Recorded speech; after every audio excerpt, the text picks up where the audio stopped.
This episode of Lions Den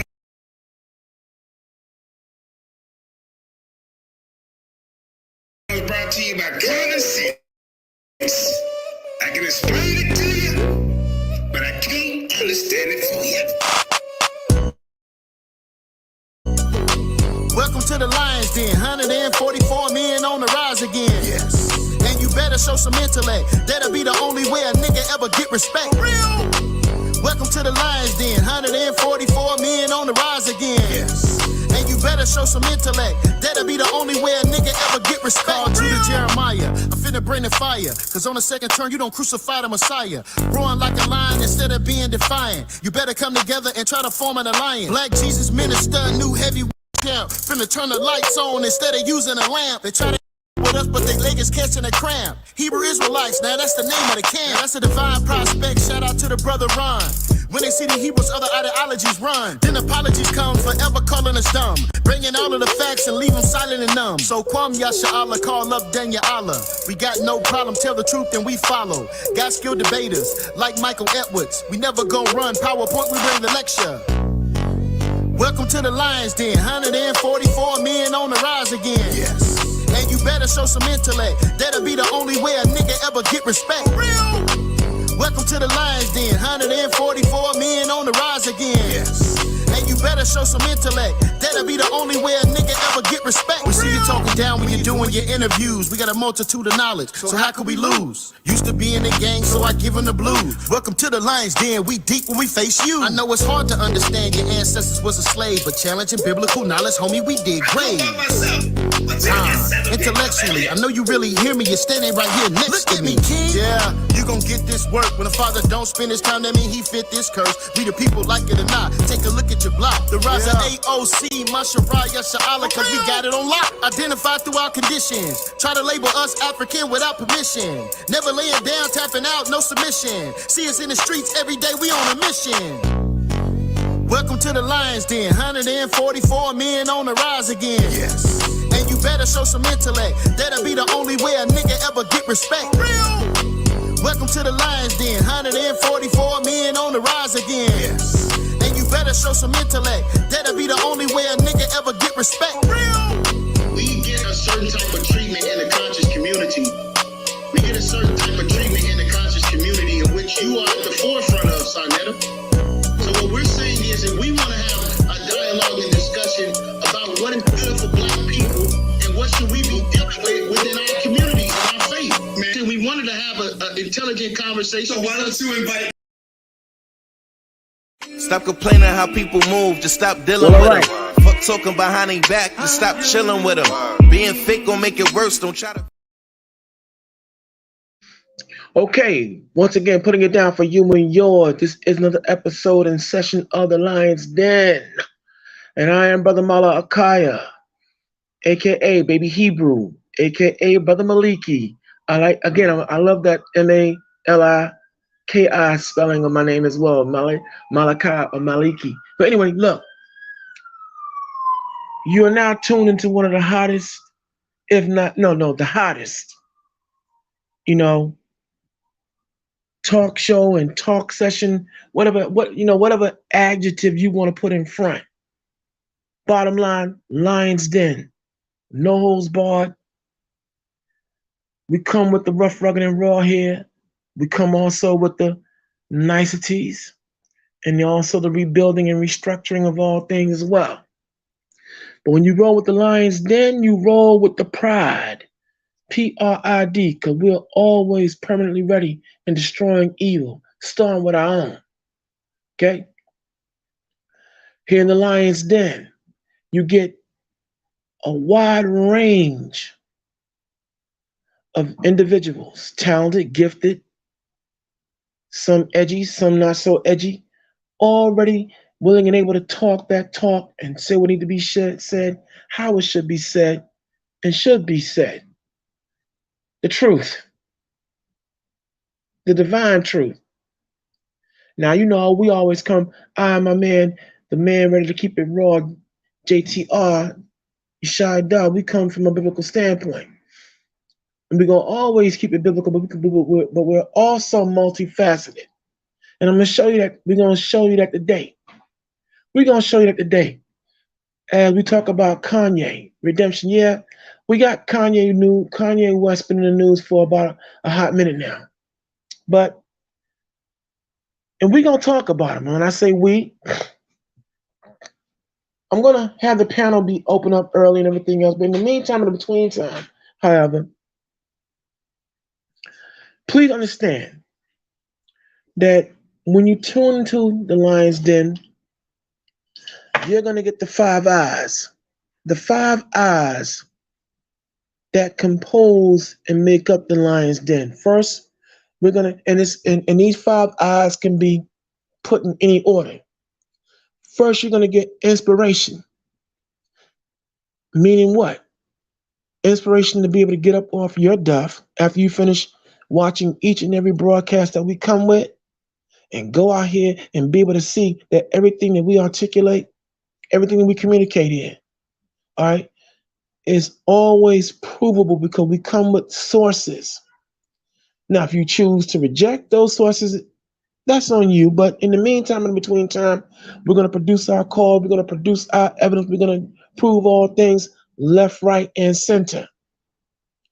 Then the next eye you're going to get information, because that's all the Lion's Den focuses on, keeping you out there in Lion's Den land informed.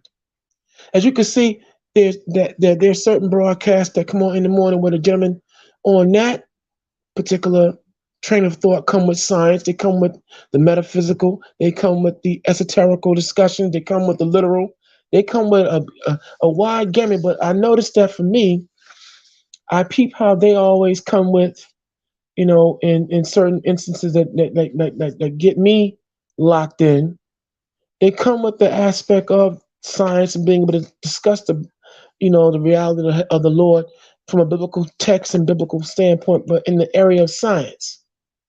And I find it and I always find it very engaging. Yeah, they're a bit spicy, but it is. But it's the Lion's Den, so therefore you have to be able to accept all the different aspects of how lions come and make it happen. Okay, and that's what I like about this particular this platform, and that JJ 7000 along with the Lioness Karima, they give you a gamut, a wide spectrum. All right, and it's up to you out there who are listening to make up your mind on what you want to roll with, what you like, what you don't like. Okay, and again, the Lion's Den, we also offer you spiritual, intellectual, and emotional maturity.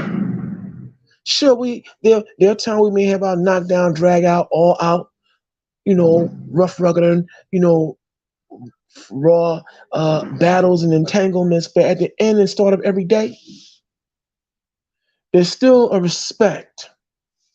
And yours truly. I have my flaws like anyone else, and I got to be reminded. Because right now we've seen it. Okay, but first, I'm going too fast. Let me slow it down.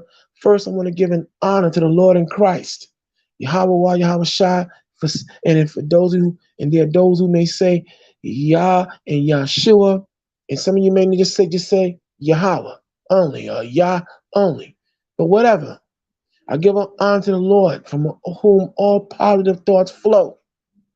All right, I give a thanks to the CEO of operations here in the Lion's Den, JJ 7000, for allowing and the man who keeps it raw, Yeshua Dah, who gonna return.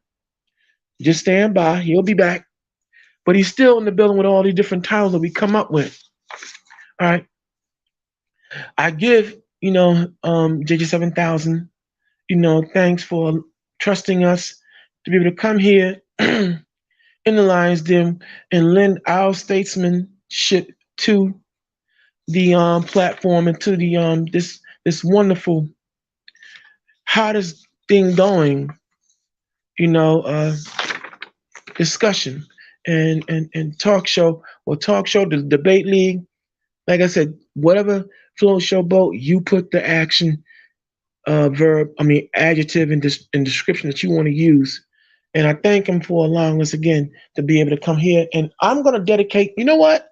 I'm going to dedicate this particular episode to the lioness, Karima. Yes, that's right. As the scriptures say, exhort those who are influential in your life. Give due benevolence to the woman in your life, whether it be from a platonic or, intimate level. But this is platonic and this is professional and everything else. And I thank my sister for pulling me back and reminding me of what I'm supposed to be in the spirit and be able to show mercy and show the ambidextrous ability to recognize first my own flaws, my own shortcomings, and how the great spirit is always very comfortable, not comfortable, very compassionate with me. And so, though I see there are a lot of other mediums who they're raising valid talking points when it comes to Kanye. No, I got told to come from a different standpoint. Rather than attack and beat up on him and whatever have you, what we're gonna do here in the Lions, then we're gonna keep on code. All right. Right now he's getting dragged and everything and all that. We got Adidas, we have all kinds of other major brands that he's done business with who are in their feelings about some of the things he's been saying. But now what's he saying? Those things he's been saying. Yeah, okay, I know there are black other media pundits who have been saying, well, look how he did. I get that. Things he said, things he may have fell short on or didn't come clean on what we thought or what they thought, or we may have felt he should have been saying. Nah, I'm going to leave all that alone. I'm looking at what he's saying now. And so I dedicate this show to Sister Karima, all right, for bringing her bioptical ability to remind me, don't be so one-dimensional in my thinking, and that we all fall short. And in the book of Ecclesiastes. Now I can't touch the Bible, and normally I would always, go to the Bible, but right now I don't want to touch it because I just got through doing a heck of a workout early on, and I'm looking a hot mess, and I'm unclean right now.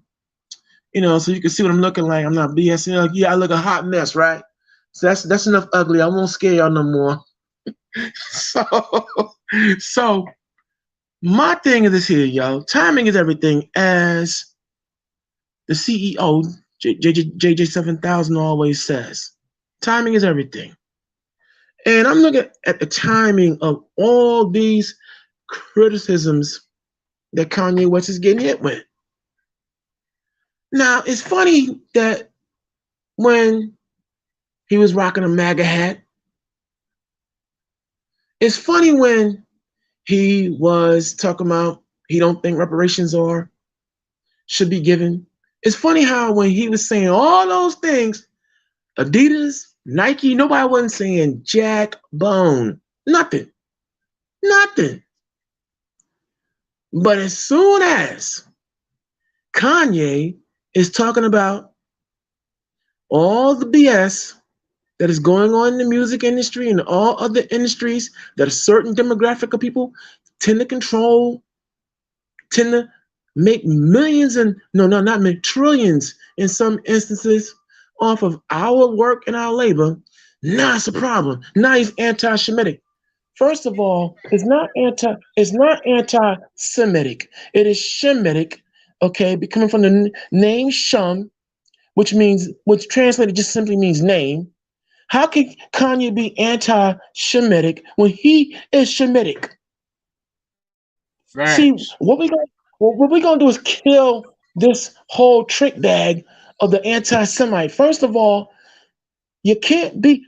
Here we on this platform are Shemitic, so we can't be anti ourselves. Let's say we want to come at anyone else outside the zone talking all that smack. Now it's about timing and everything, bro. Now, I'm not going to beat up on Kanye and his personal convictions or whatever he may have thought. No, I'm staying on code. And it's about anybody can be redeemed. Now, he's saying the things he's saying now it need to be said, should be said. And where is he lying? And again, the very people who come with all this, I'm gonna call it just with a fake outrage. How come he wasn't outraged when he was saying all the stuff towards his own people? See, I noticed that about these other individuals out here. Okay, if as long as we attacking each other, then it's all gravy. It's all good. But when you have elements like Kanye or anybody else coming at them and whatever they got going on that ain't cool or kosher, no pun intended, then it's a problem. Then it's we're gonna cut them. Yo, I see that CEO's in the building. CEO, what's on your mind? Hey, peace, man. I'm just sitting back listening. Go ahead, do your thing, family. You know, Okay. I will say this. I don't know, man. He said a couple of things, right? So I ain't been really keeping up. But what did he say about the small hats, whatever you want to call them? Well, you know what? Before you answer that, I don't get it how they feel that nobody can say their name when it comes to shit, but everybody else's name can be thrown. African Americans, Chinese, black, yellow. But as soon as you say something about they shit, they shit, you know what I'm saying? They wicked shit. Now, you know, your show gets shut down and we being racist towards it. That's bullshit. We just telling the truth. Why do we got to get shut down speaking on shit that y'all do right in our goddamn face? Y'all control all this shit. Y'all control the sports, the rapping, the music industry, a lot of the job industry, the porn industry, all that shit. But the minute, and then you can't even get your own group right. You are not Shemetics. If anything, you will be from Japheth or some shit like that. Get it right. How you taking over somebody else's identity? And then we just supposed to keep running that bias and we don't know the difference. A lot of people are so used to it when they say it, and automatically, oh yeah, they're talking about the Khazars. No, they ain't Shemitic. So Kanye can't be anti-Semitic unless he's pushing black on black crime in some of the goddamn music. That's the only way we can be anti-Semitic, or we out here robbing each other, which we do be anti-Semitic. But what he said wasn't anti-Semitic. Sick of that shit, man. And then we get censored. Well, to answer your first question, which is why come they always bristle? Well, it goes back to what Malcolm X observed about 50-something years ago, 52 years to be exact, that here it is, they can't take any criticism. Like a lot of people, they want to criticize you, but you can't criticize them. And he made this statement when there was a sit down between the Nation of Islam and a Jewish enclave. But everything fell apart because when Malcolm started criticizing some of the things that they were doing out in the communities of, here in New York, okay, and other areas, and all of a sudden the talks and discussions fell apart because they can't take being criticized. They want to criticize everybody, but you can't criticize them, and they'll hit you again with the whole issue of you're being anti-Semite. Now, if you don't know the definition of the word, it's their go-to. And at every turn, like when they say, we always use the race card, but that's their go-to. You're anti race card right there. So therefore, they can dish it, but they can't take it.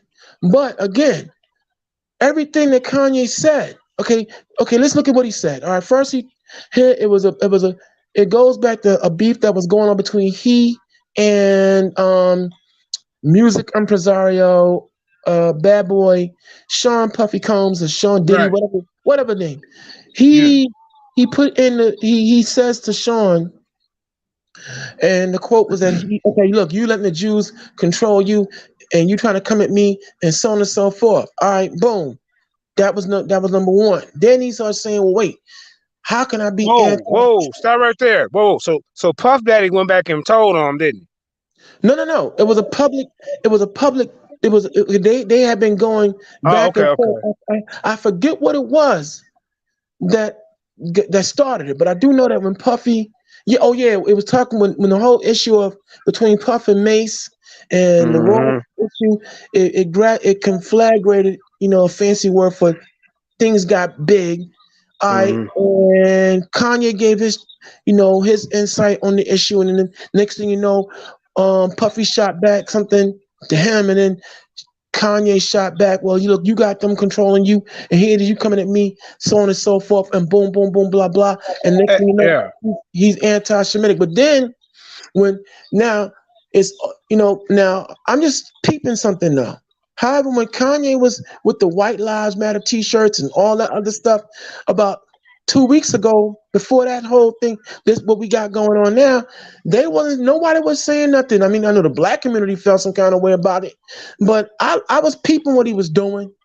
I get how Kanye, works to a degree.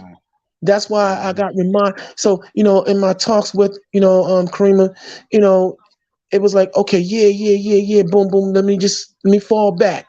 Got you. But my point is this, bro.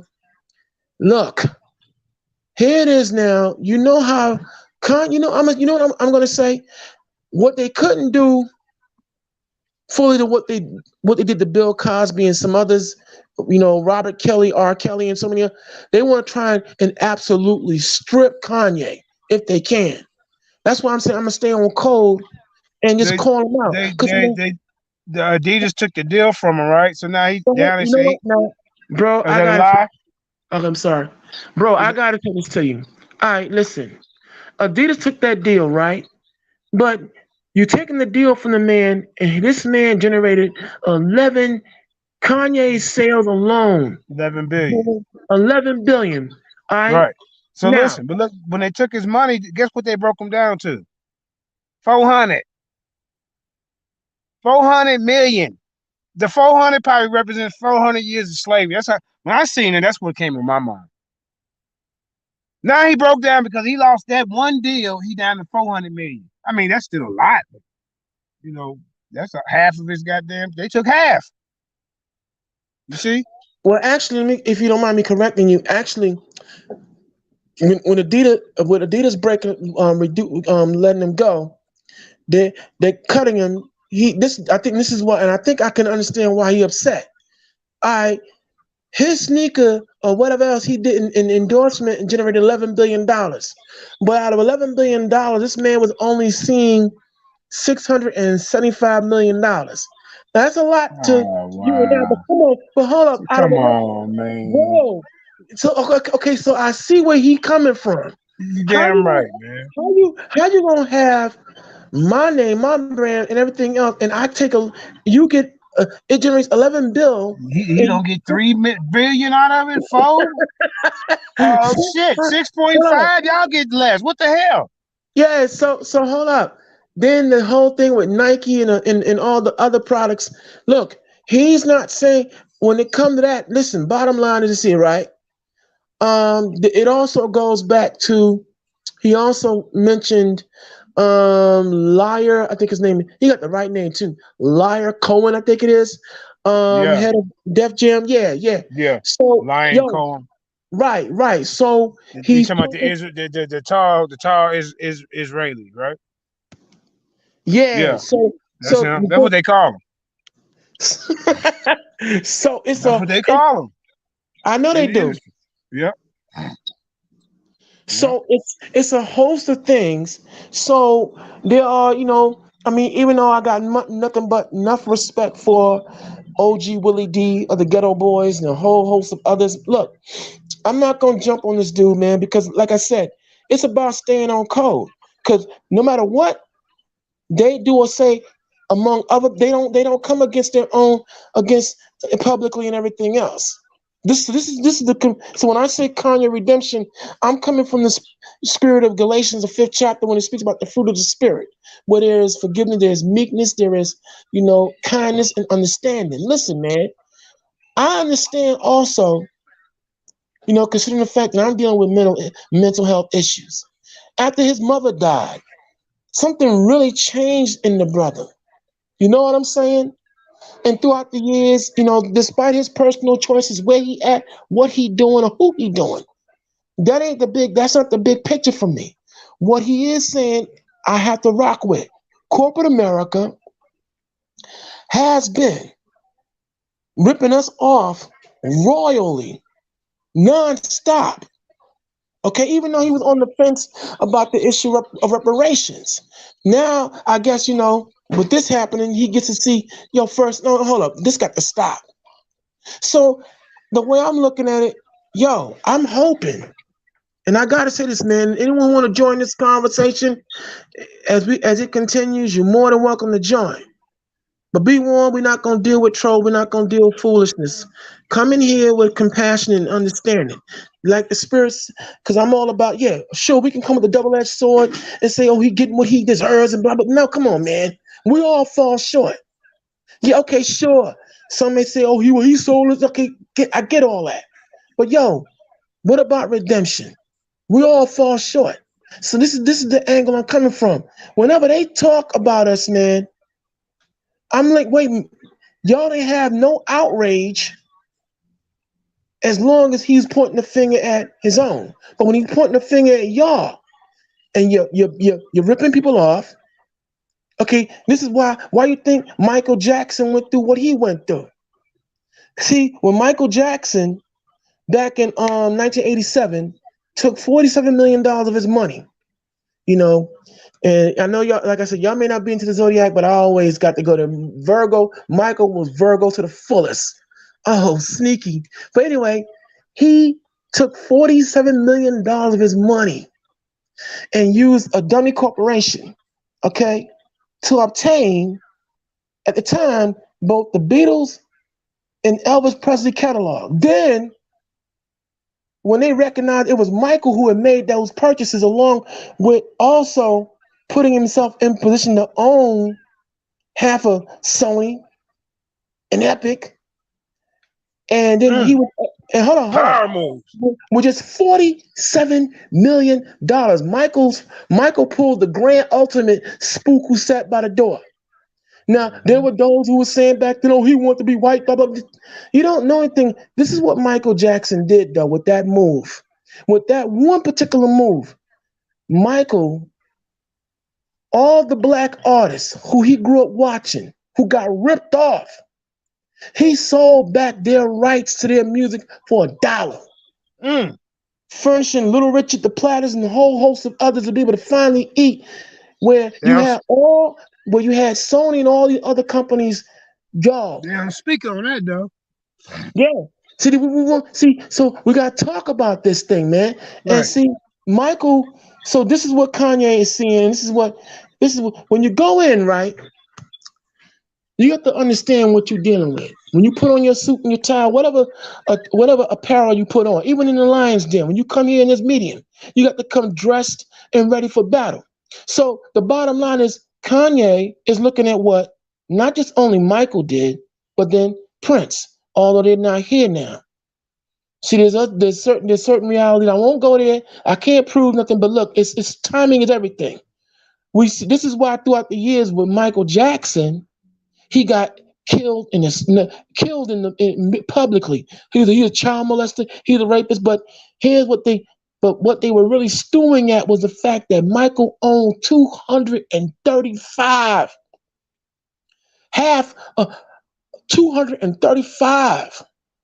major artists coming out of Sony, meaning he was going to be paid to the day for eons, bro. Yeah. With a $47 million investment, and now that he's dead and gone, and when he certainly died, they put the lien on the rest of the family, which sold back. I don't get that to say but they got it back, and now all of a sudden, all the stories, no more he's a molester, no more that. Now Sony's getting ready to re-release all his music and everything. You see. Are you serious? I'm dead serious. Don't you take my word. Yo, so Kanye sees that. There were those, like I said, there were those who called Michael and said, but hold on, Michael was furnishing black schools. Even before he died, Prince. When Prince went to war with Warner Brothers, okay? What you don't know is that Prince was the one who founded the No Child Left Behind program that was financed by a sister by name Marva Carr that George W. Bush and company they co-opted it. But Prince took on single-handedly the entire state of Minnesota as they were ripping off black schools of their fair share of the money. Then Prince also took on Warner Brothers, and that's why he was going to war with Warner to get the music rights for a whole bunch of other black artists who were getting ripped off royally and everything else. And then, of course, he winds up passing away suddenly. And since he died, Warner was able to reacquire all of his family, some of his so-called family, talking about he died with no will.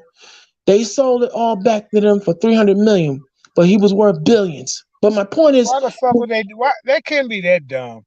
No, bro.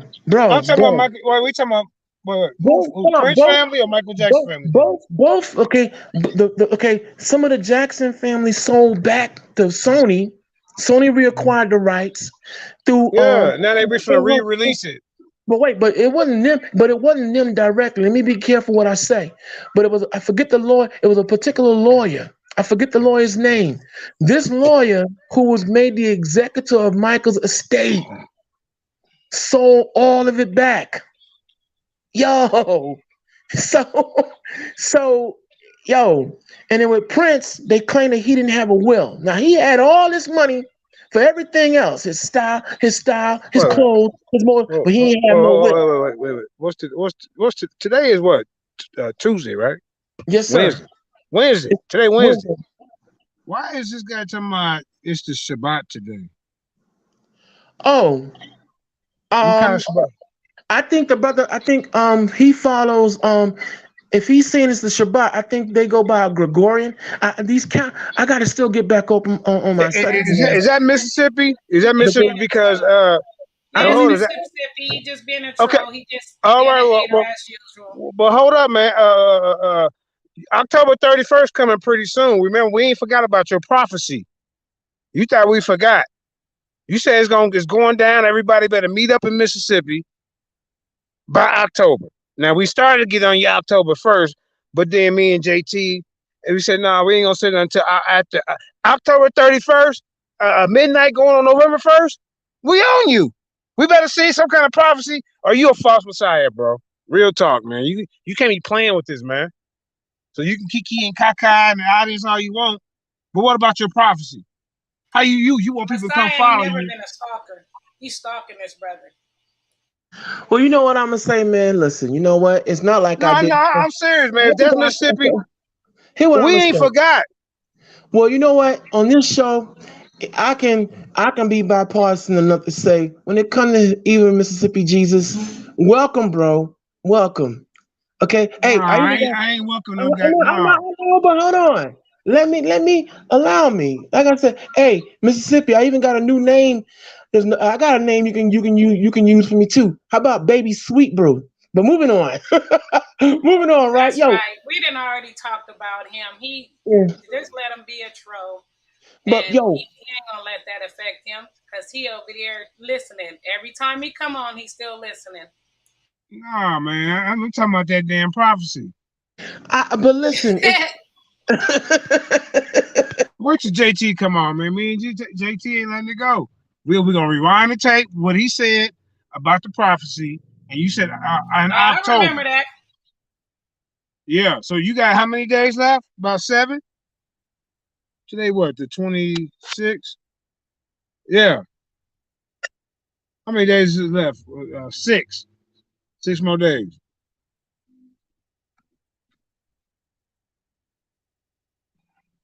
Forever food. I said he was smoking crack in a river, looking up at the sky. Listen, hey, Forever Food, how you doing? But listen, to get back on what I'm talking. So when it comes to Kanye, let's go to the root of what the problem is. One thing about corporate America is this here: it's a vicious machine. It doesn't play, and it's a straight mafia.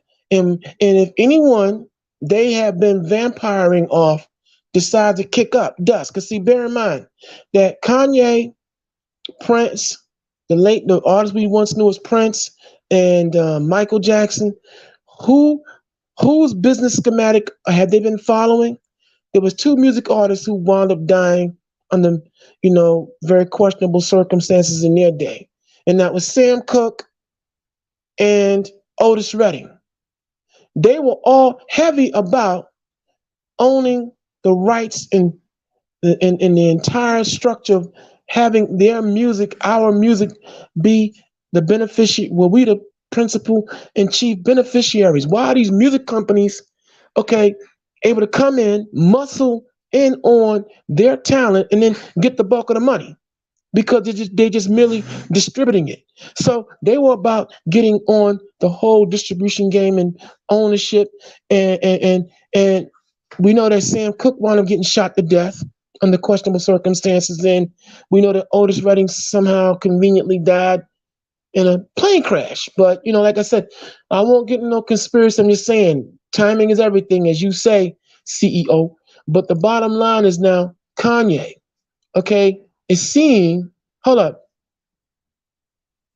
In the media, when they put out that when Adidas cut them, that they were only going to be taking a loss of $675 million. But that $675 million is actually Kanye's cut from an $11 billion economic development, bro.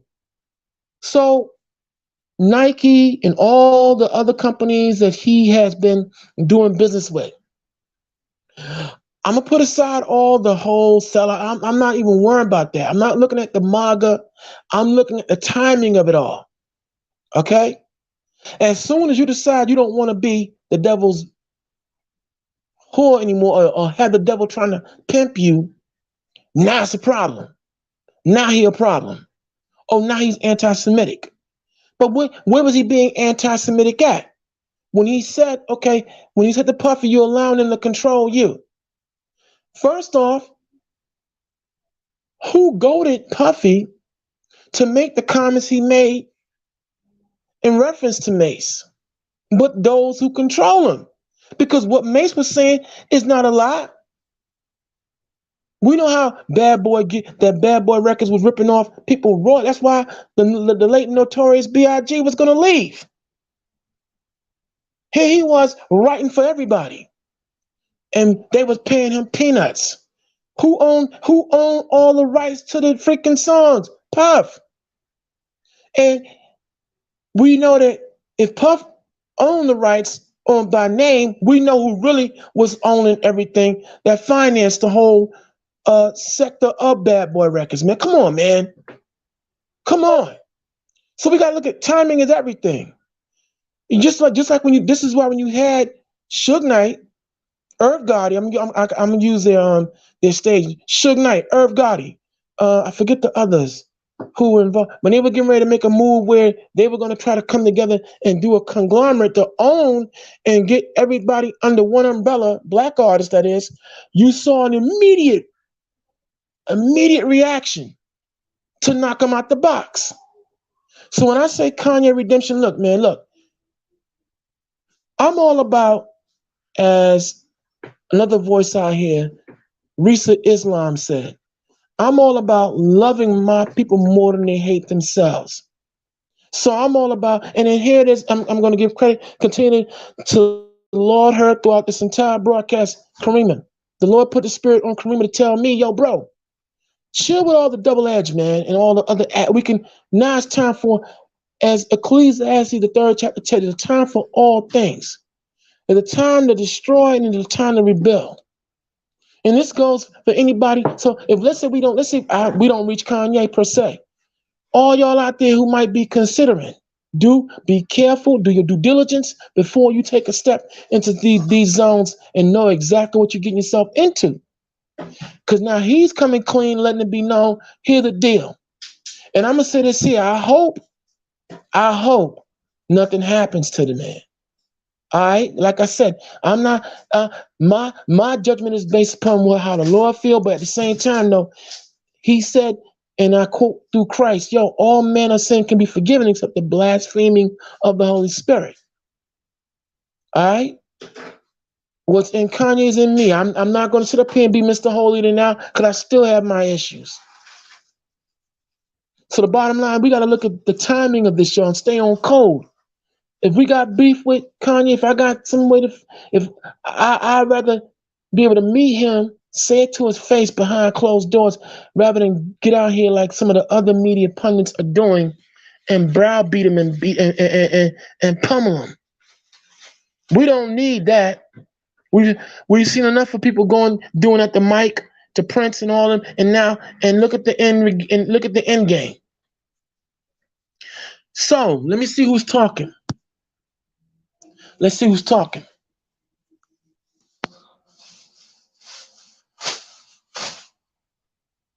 Let's see. All right.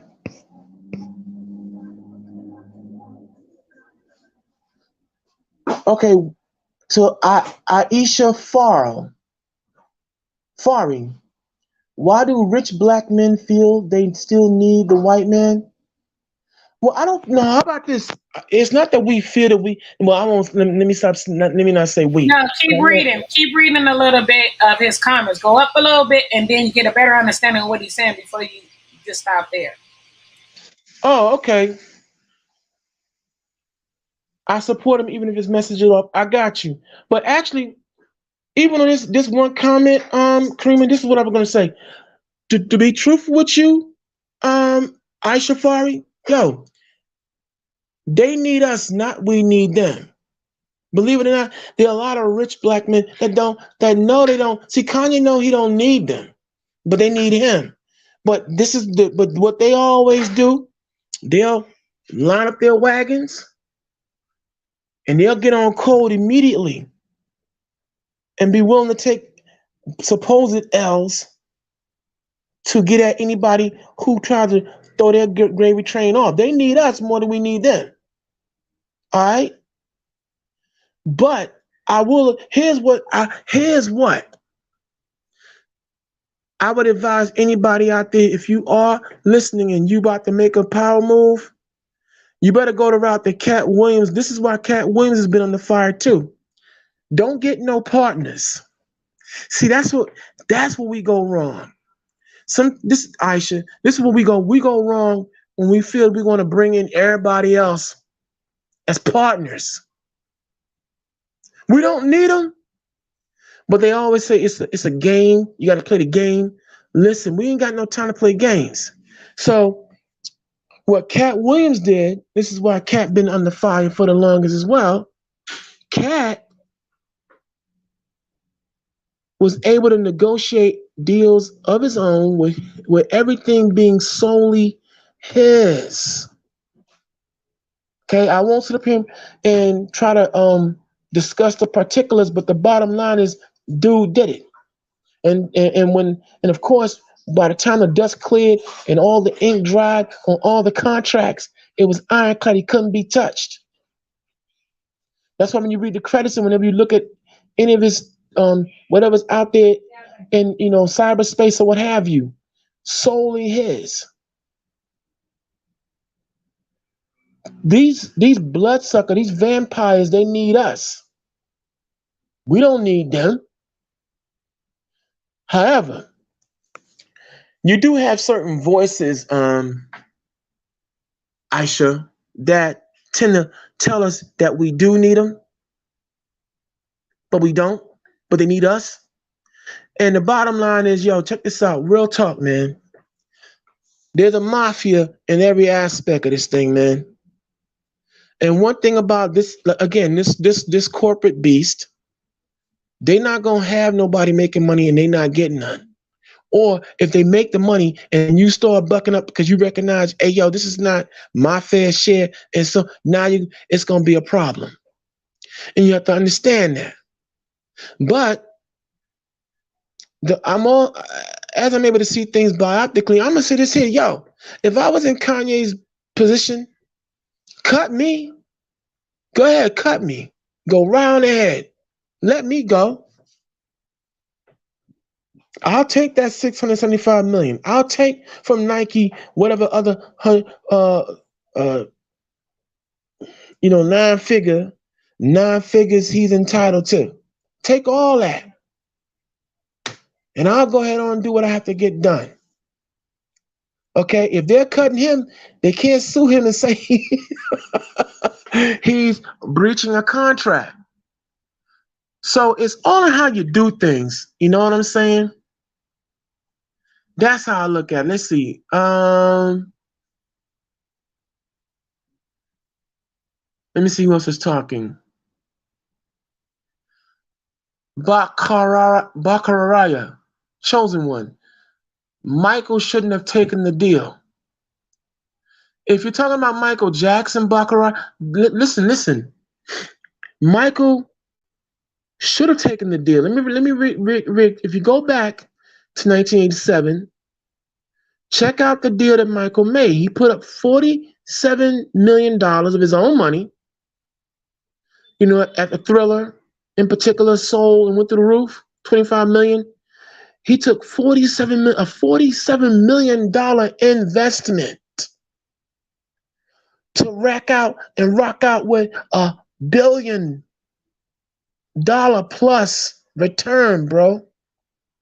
He should have taken that deal. I wish I'd have been in a position to make a $47 million investment and come out owning half of a music company. What he shouldn't have done, what Michael should not have done, is let it be known he was the one that made the purchase.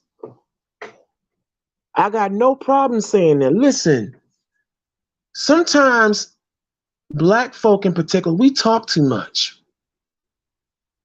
Now, that might be a pun considering this medium, but no, I'm going to say this here. There's some of us out here, man, we seek validation.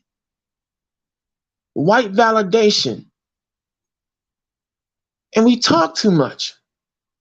Michael never should have let it be known that he was the one that made that purchase. See, bear in mind, as the scriptures say, it goes along the lines of, don't let your left hand know what your right hand doing. True statement. He that keepeth his mouth, keepeth his life. Look, your enemy can never know where to attack and who to attack if you don't let them know where you're at. That's what we got to look at. So Michael should never have let it be known what time it is. And Morning Star, Shabbat, thank you. You made a connection that Kanye got treated like Alex Jones. Bro, you made a connection. Exactly. That's exactly what we're looking at. See, you have to understand what's happening in the big picture. There's certain forces now that are out here determined to destroy all, rich or poor, all forms of rebellion, resistance, and those who dare to uncover trick bags.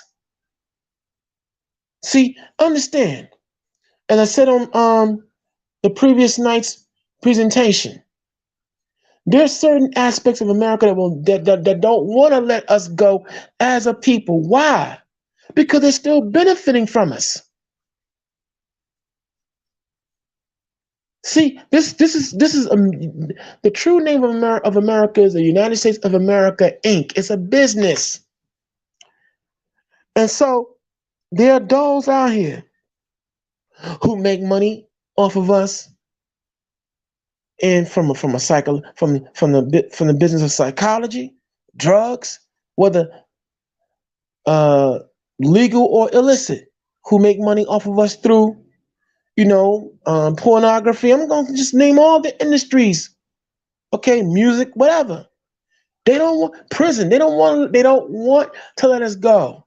They're still making money off of us. See, America, look at America's emblem, not the eagle, Uncle Sam. Okay? Uncle Sam is the grand ultimate and greatest pimp to walk this earth. Now, rock with me for a second, y'all. Let me show you what I'm talking about.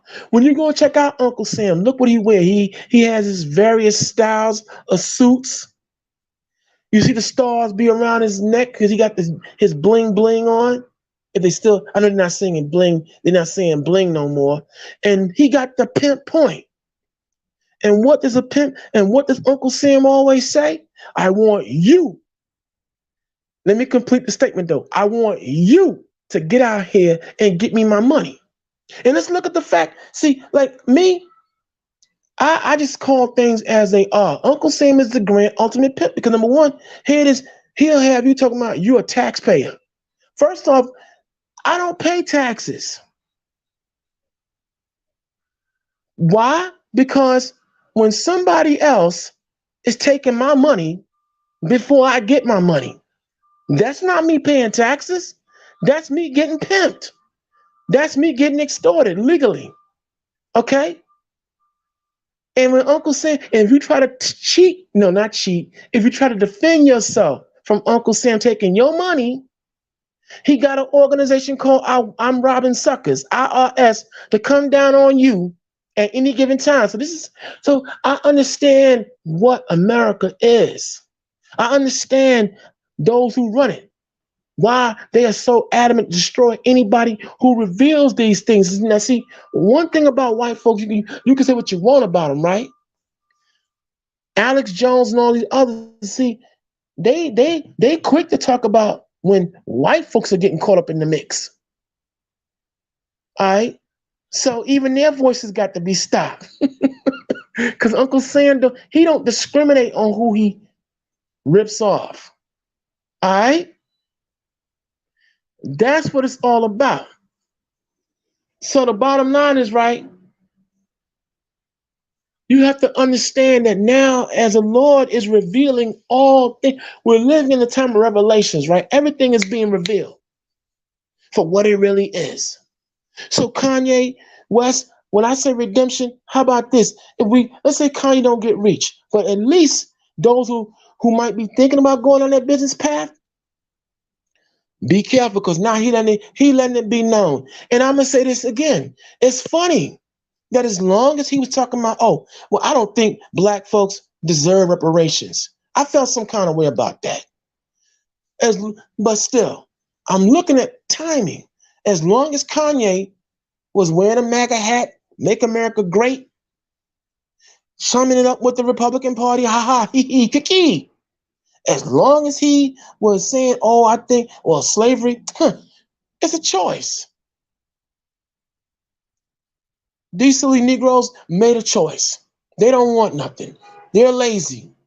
All right. I had issues with those statements, but you know what? I got a peep. Nobody wasn't saying nothing.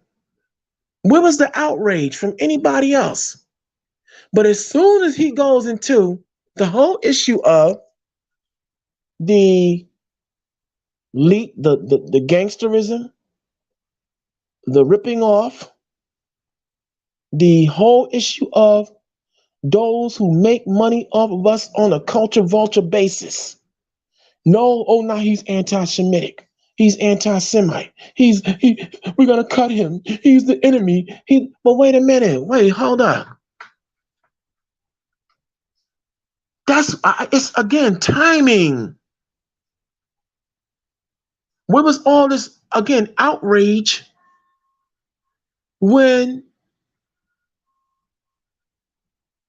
he was talking about things that the talking points let's say we say white supremacists might get off on talking about?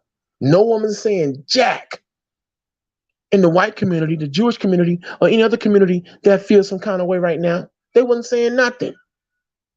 You know what? And on that note, right? Timing is everything, right? I noticed that here it is, you got this young lady out here who calls herself Nikki. She made a song titled Baby Daddy Free. Okay? BDF, Baby Daddy Free. The lyrics are off the chain. But hold on, check this out. She makes this video in front of a Planned Parenthood. She has a couple of girls stripping, well, not stripping, they twerking, and and the lyrical content is about going to a Planned Parenthood with murder on her mind. Now, in this video, she calls abortion murder. She has murder on her mind. Ain't no nigga cuffing her. This, and she gonna get rid of a black child, whether it be male or female. But wait, no one's saying nothing about that. No, there's no outrage. You don't hear not even Planned Parenthood.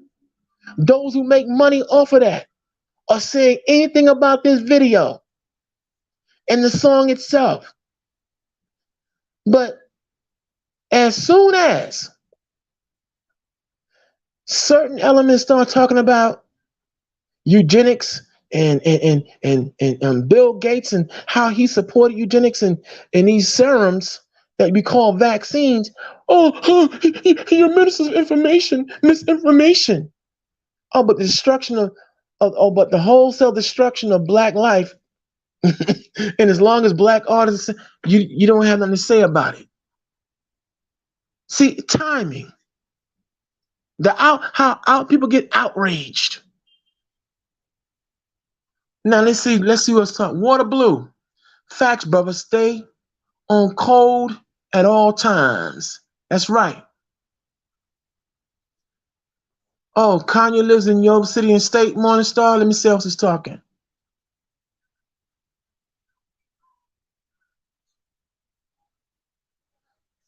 Okay. Bakaraya, chosen one. I mean, I see how you're in and out. And you stay here that you just left Apostle with that same rhetoric. But let me just say this to you, right? Rhetoric, when you look up the word rhetoric, that means someone who uses language skillfully and intelligently, albeit what they're saying may not be true. Now, here in the Lion's Den, okay, JTR and myself, along with the CEO, JJ7000, along with Karima and anybody else who makes presentations here, we always urge any and everyone, don't take our word for it. Don't take anything we say without going and checking it out for yourself, providing the sources that we give. Because we don't deal with rhetoric. We don't deal with rhetoric here. We don't use language persuasively, although what we're saying is not true. Because you know why? Here's why. If what we say here isn't true, if it's not on point, actual, factual, we understand that anyone we talk about, anything we say here could open us up to lawsuits, potential lawsuits, or the Federal Communications Commission, the FCC, putting a flag on this platform, bro. So no, we don't do rhetoric here. We don't do rhetoric. We understand that we have to have our I's dotted and our T's crossed. And when you put I and T together, you get the word it. Because following the schematic of the Heavenly Father, okay, the Lord, it is imperative. And let's say if you don't believe in the Bible, I'm still bipartisan to say that under the principle of free speech, it is imperative that we make sure that we say things that are true and we can't be sued. It's imperative that we provide sources for those who are listening to show beyond all shadow of doubt that we are not coming from our own personal subjective mind state. because it's imperative. It is also in our best interest to make sure that we are talking nothing but nonstop, actual, factual truth. Why? Because again, we owe it to you, our listeners, to make sure that this platform stays up. So no, I'm going to reject that particular aspect. We know we don't do rhetoric here. Let me see.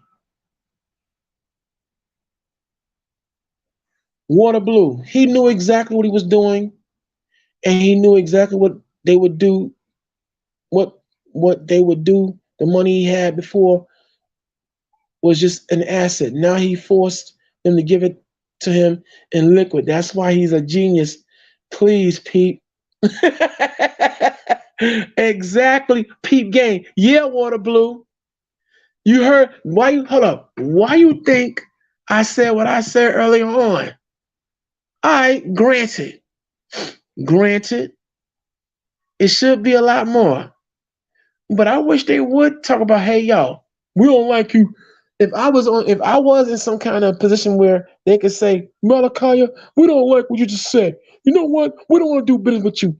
Here's $700 million. Get out of our faces. Okay, bet. If another company don't like what I said, Malachi, we got a problem with you. We want you gone. Here's your $900 million. Now get out my face. Okay, bet. I wish that would happen. Come on, man. Do the math. That's 1.6 billion right there, baby. I'm out. You know what you could do with 1.6 billion? Come on, man. So yeah, Water Blue, peep game, indeed. Okay. Let me see who else is talking in here.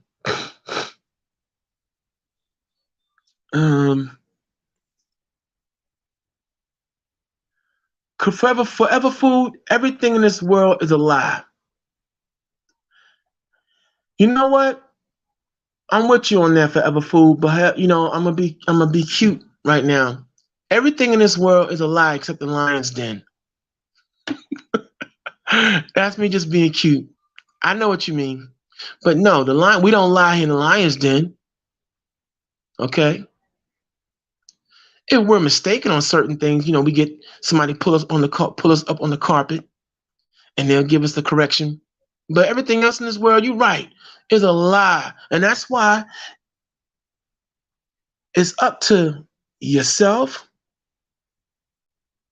and all others in here now to line up and circle our wagon and get on point with the issue of the truth.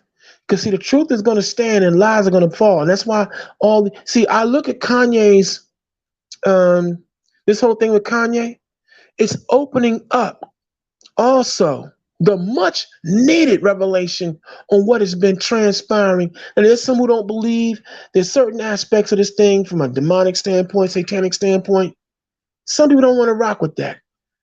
I know the particulars of how that goes too, but now he's opening that door too. Because when you open one door, all other doors are going to follow.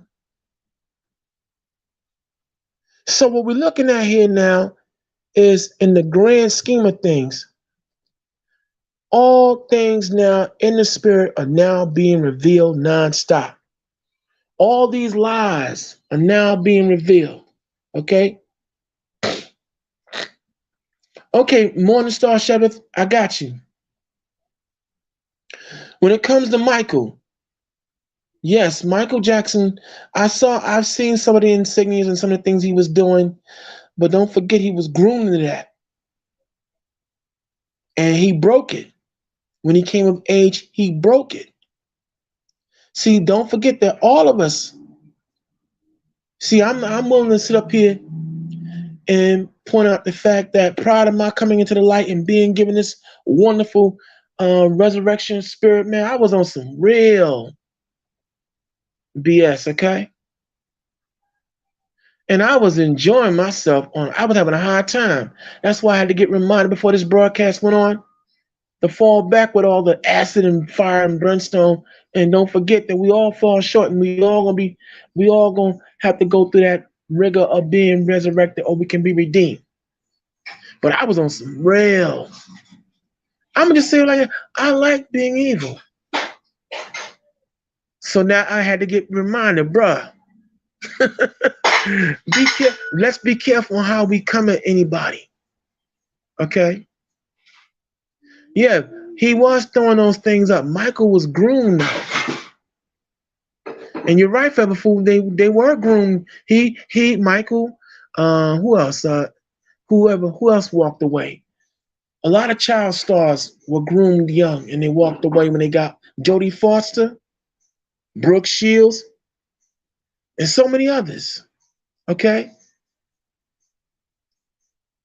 So with Kanye, I'm looking at it from a bigger picture. A bigger and more grand picture.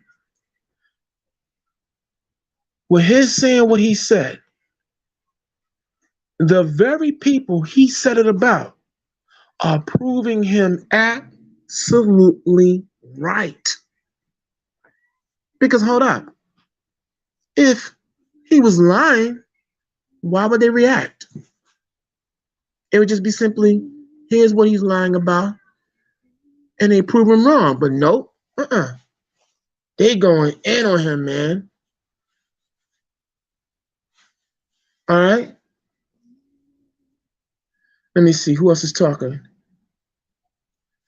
Cornelius Mackey, thank you for your thank you. You said nothing but the truth. Yeah. Shout out to the Lions Den, and shout out to you too, Cornelius Mackey. Thank you for appreciating. And also lend your statesmanship to this too. You can also give your opinion on this as well. Hey, Dominic, my brother. Dominic Liddell, what's going on, brother? God is glad to see you in here. Benny Brand, you know, bro, you're gonna leave me alone. I don't got no pimp voice. Come on, man, you throwing me off. But welcome, Benny. What's up? How you doing? Shalom. Where's my money, chump? Yo, I wish a check would be cut for me. I need one right about now. But on more serious matters, though, on a serious note, like I said, Forever Food. You know what? When you say let me go back to harvesting seeds, yo, this is, you know something, Forever Food?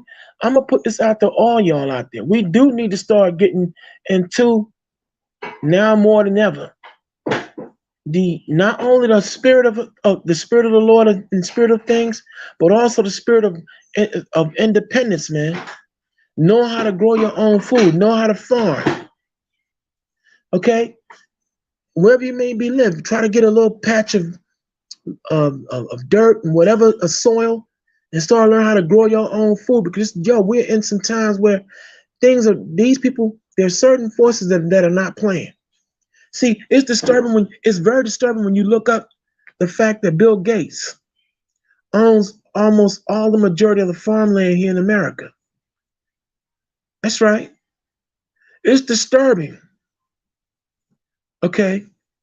When much of everything that we have going on in this society is controlled by others, at a drop of a dime or a flip of a switch, it could be cut off. Okay? Who else is in here? So we got to be very, very careful. Now, I'm going to show you how. Okay, Benny Brand, you say you have an issue with Kanye right now. But listen, you know something? So did I. But for those of you that are just coming in, welcome to the Lions Den. Welcome, welcome, welcome. I'm Brother Malachi, a.k.a. Baby Hebrew. Also, Brother Maliki, Malachi, M-A-L-I-K-I. Okay? And I'm your, we are your current host here. But let me just say this to you, Benny Brand. How about this? Have your issue with Kanye, but as I was corrected, but proud of me doing this broadcast, as I was pulled in and reminded, yo, okay, dig, have the issue, but let's not do this thing publicly. Okay?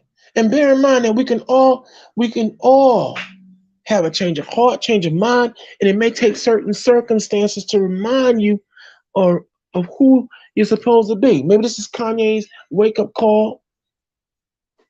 And if not, it's everybody else's wake-up call. But I'm just saying, look, it just seems funny to me. Before there was Kanye, there was Bill Cosby, who got hit, where 2 of his children are now dead and gone. Okay? Then he got raked over the coals and sent to prison for something, a sexual assault that never happened. Okay? And a backdoor deal was done through the feminist movement by way of Gloria Allred when it became to Bill Cosby. Well, wait a minute, hold up. Nike, Adidas, wait. When Bill Cosby got hit, who did Bill Cosby go at? Oh yeah, Adidas, Nike. Bill Cosby was attacking. Oh come on, what's his clothing brand? Oh, okay, let's just go with Adidas and Nike. Go back and check it out. All the different symposium and speeches that Bill Cosby was giving. At the time, yeah, he got at some of the brothers and sisters in the game who were making deals with these companies. But wait, he took to Adidas and to Nike and all the other. Y'all been raking in billions and billions of dollars off of black money, but you don't give nothing to the community. You don't do nothing for the community. So on and so forth. Boom, boom, boom, boom, boom. And Bill got hit. But before that, when Bill was talking about blacks, you're lazy. You always want something. You don't want to fight for it. None of them people were saying nothing. But when Bill started going at them, okay, and even before that, when Bill wanted to own his own communications company, all right, NBC said nope, nope, shut him down. And they sold it to a Japanese company. And then when Bill Cosby went to Bob Johnson, who was the founder of BET, Bob Johnson didn't want Bill Cosby to have it. He sold to Viacom, a British company that had them but utter disdain. But my point is, throughout the years, Bill got hit with all kinds of deluge. But in and around that 2002 and in the 2005 period or what have you, when all that debacle and sexual scandal started, Bill had just hit Nike and Adidas. Boy, it seems like Nike and Adidas, they got something going on when you come for their money, when you come for them. But anyway, moving on. I'm making a point. Hey, R. Kelly, all right, I get it. Some of y'all, you can't be defending R. Kelly. It's not about defending him. I'm just saying timing is everything. Timing is everything. A core statement, a coin phrase that CEO JJ7000 put down. I'm gonna use it all the time now. But R. Kelly, with all that stuff that came out about R. Kelly, how come it only started right after R. Kelly was looking to invest in a media company? Huh? How come when he wanted to be, as long as he was trying to be Hugh Hefner, Playboy, and all that other stuff, yeah, it was there, but no one wasn't saying nothing. There wasn't no issue. It wasn't none of that. But as soon as R. Kelly wanted to go into business conglomerate, owning a media company, what happens? He's a pervert. So I'm surviving R. Kelly. He's a molester. You see where I'm going with this? Every time all this stuff starts dropping is when these black individuals, you can call them sellouts, you can have your personal opinion, but no, I'm looking at the timing, yo. Now I don't. Now when it comes down to child molestation, being that I was a victim of child rape, yo, that's not, yo. I can't. I get. Okay, should he have been step two beforehand? Yep. But I'm looking at all when he was Hugh Hefner, all wanting to be the black Hugh Hefner. None of these big time entertainment corporations and moguls, nor the letter of the law came for R. Kelly. But they came for the R as soon as he wanted to get down into business ownership. Ain't that something? Now the outrage. I'm surviving R. Kelly, but hold up. How come nobody ever came for Hugh Hefner? When Hugh Hefner, see, a lot of y'all may not go back this far, but I remember as a kid, Playboy had a then 10-year-old, no wait, 11 year was, all right, 10 or 11 years old, Brooke Shields on the freaking cover of Playboy, naked. Yeah, they had little something cloud type things covering, but she was on the cover of Playboy, an 11-year-old. But nobody was calling for Hugh Hefner's head. Oh, that's right, because her mom and them put her up to that. How about that? See all this outrage. You know, I'm just it's timing, bro. And sisters out there. So yeah, Benny, I can understand you might have an issue with Kanye. Yeah, there are things that I have issue with him too. But hold on. Hear what I'm gonna say though. Now, don't forget, we all fall short. And he's someone that we just gonna corral our brother in. And how you say, we could if we got beef with him, we'll straighten him up on our turn, but we won't do it and lambast him publicly. Because timing is everything. Because as long as he was talking about black issues and, I don't think reparations or slavery was a choice. When he was doing all that, nobody was saying shit. Excuse my language. They wasn't saying Nathan. But now when he going against corporate America, white America, and all their assets and everything they got going on, and their greed, and they're robbing everybody, now it's a problem.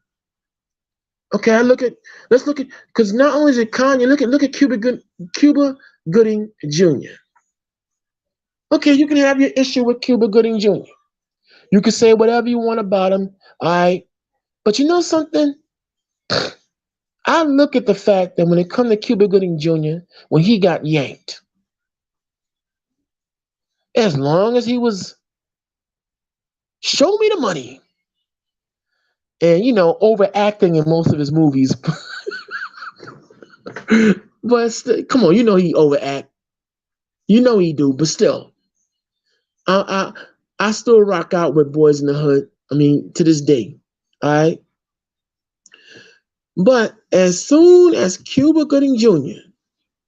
took about $8 million of his money and had other investors interested in help developing a black young men's health center and crisis center to get people off drugs and get them right, and let's start correcting the wrongs that we get told are going on in our community.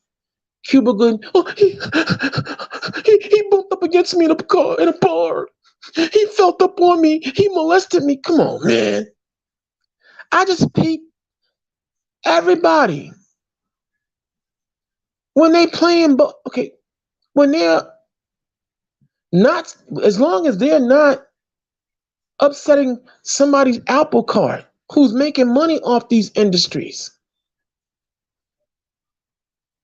No one says nothing, but then as soon as they go independent or just start calling out those who are ripping us off, then it's a reactionary force immediately that come out of nowhere with all this outrage. We got to stop them. How dare they? Come on, man, stop. That's that garbage. So yeah, Benny Brand, I have an issue with the brother, with Kanye, but no, as I was told today, no, let's corral it and let's stay on code like they do. Okay, let me see who else is talking in here. Let me see who else is talking.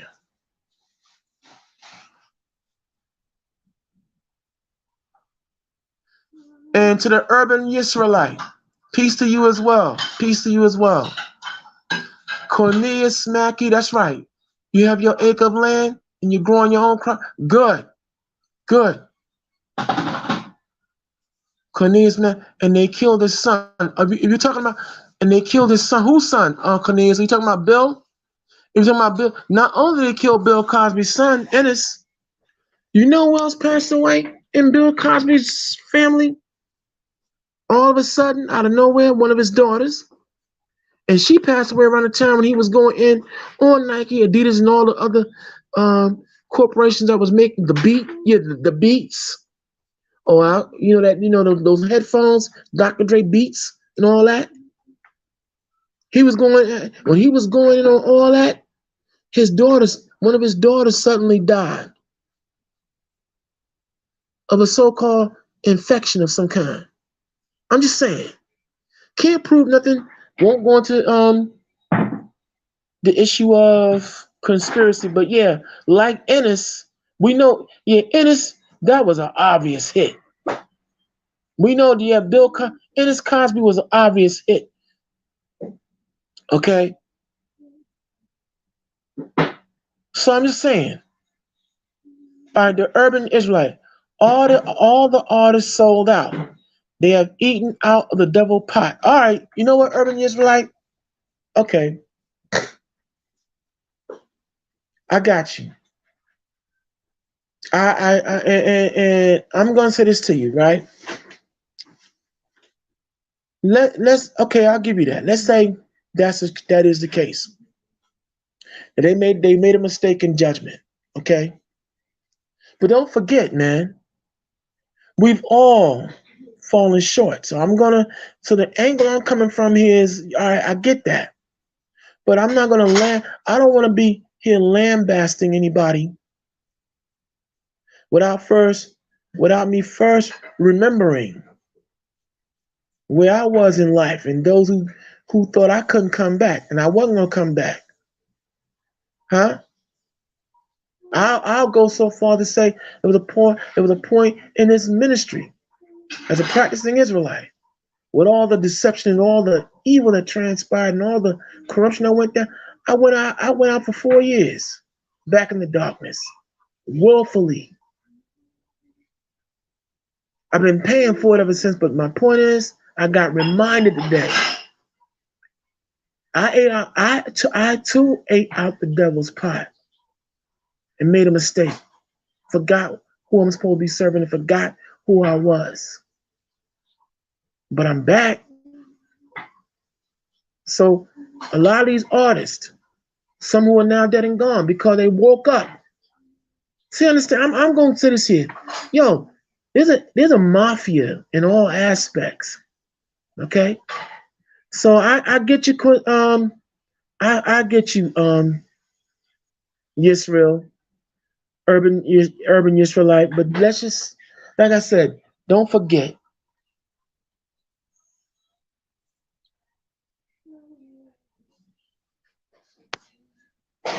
Baccaria, chosen one, you say them pearls don't make you righteous.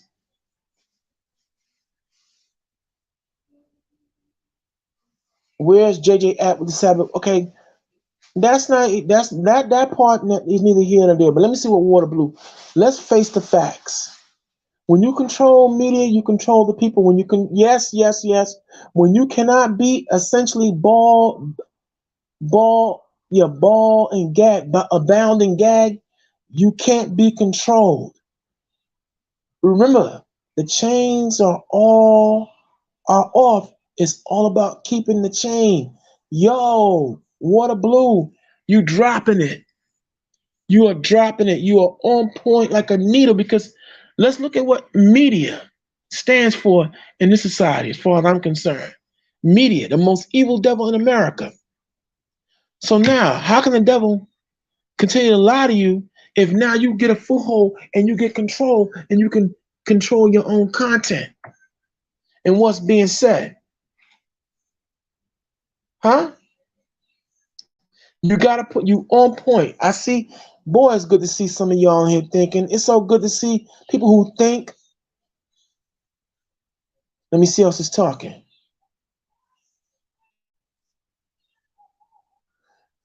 So bottom line is, okay, Baccarat chosen. Okay, now you taking me someplace. Said JJ and Jonathan Sixel talking about a false prophet. All right, listen, your shy dog's doing just fine, bro. JJ is doing just fine. And okay, let me move on. So you can't plead everyone, but you know what? I'm gonna take time out. Commercial break. Here we go. Hey, you are now tuned into the Lion's Den, the hottest medium going, the best thing going. All right. Here you get the 5 eyes that the Lion's Den offers. That is inspiration, information, influence, independence, and insight. All free. You roll here when you join the Lion's Den, you are now in the pride. That's PRID, because we are permanently ready in destroying evil, starting with our own. And you get that for free. So, with that being said, take time out to go out there, hit the like button, hit that subscribe button. It's free, y'all. It's free. Now, on that note, I wanna go back to a particular subject matter, yo, because yo, I don't know if any of you have took time out to check it out. On my last presentation, and if some of y'all didn't hear this presentation, yo, I'm gonna make an appeal to those who are listening today. Amalakaya, baby Hebrew. I'm making an appeal to anyone who's down with this. But if you have a background in particular in investigation, okay, detective work in particular, and all that, I want you to get at me. Why? Because I'm looking to make a task force. We have 75,000 of our black women that are missing in this country, y'all. And the FBI and CIA, they're not doing nothing about it. And I'm to the point now, I learned a long time ago, one of my beautiful grandfathers who taught me, you can complain, anyone can complain all the time. But when you finish complaining, always have a solution behind the complaint. Because if you don't have a solution behind the complaint, then shut the freak all kinds of the up. I won't use the other F word, but you get the idea. And my grandfather was right. Very right. And so I'm putting this appeal out. Look, there's no money in this. I don't have money to pay nobody. But yo, it's not enough for us to talk about. If you feel some of y'all saying you're feeling the Lion's Den, well, here's what I want y'all to do. Leave your name in the back chat. Leave a name in the contact. Because what I want to do is, it's going to take a minute of somebody who has better organizational skills and you are in the area of detective work. Like, I'm a paralegal for the state of New York. I can't go nowhere else with this. But the point is, I have my certification in that line of work. So I have access to certain machinery, LexisNexis in the field to do, insight, and even here on internet. But yo, we need to bring home our daughters, man. And the reason that I'm bringing this up is because out in Kansas City, Missouri, I don't know if you've heard this story or not. In Kansas City, Missouri, a story has finally broken wherein a white supremacist practitioner by the name of Timothy Haslett, 39 years of age, out of Excelsior, Missouri, was caught after having murdered 4 black women. It was something that I've been watching for a minute. But before he was caught, and the video is still up. There was a video put up by a Bishop Timothy Caldwell out of Kansas City, Missouri, Prospect, Missouri, out of 85th Street in Prospect in Kansas City, who had appealed to the local law enforcement, to the media, and to the branch of the FBI and CIA offices in Missouri, that a serial killer was among the black community and that 4 black women had been missing.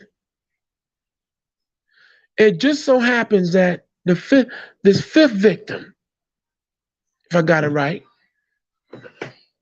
was able to escape his home, his dungeon and dragon basement, get the help she needed, and the police, after calling Tony Caldwell's accusation wrong, frivolous, and everything, just denying. Okay, they uncovered and found, as the woman said, that this Timothy Haslett dude killed 3 of her friends. This goes and shows you that beyond all shadow of doubt, right, that there's something evil and sinister going on in this country with 75,000 of our women missing. Now, I'm going to say this to you, and I say what I mean what I say. This here is the tip of the iceberg as to what is going to come to the light. In the book of Luke, Luke the 12th chapter, verses 2-3. It talks about that what's done in the darkness ultimately comes to the light. My point in bringing this out is because also in Memphis, Mississippi, and Jackson, Mississippi, okay, 3 black women have now, one has been found dead. The other 2 are missing and presumed dead. But my point is this here. This Timothy Haslett is a white supremacist who had a site talking about a race war was brewing and coming in America. This same dude was on that site talking about how he's tired of black folks belly aching and crying the blues about what white folks do to them. And here he is. He's innocent. He don't touch nobody. He don't bother nobody. But then they found bodies in his basement.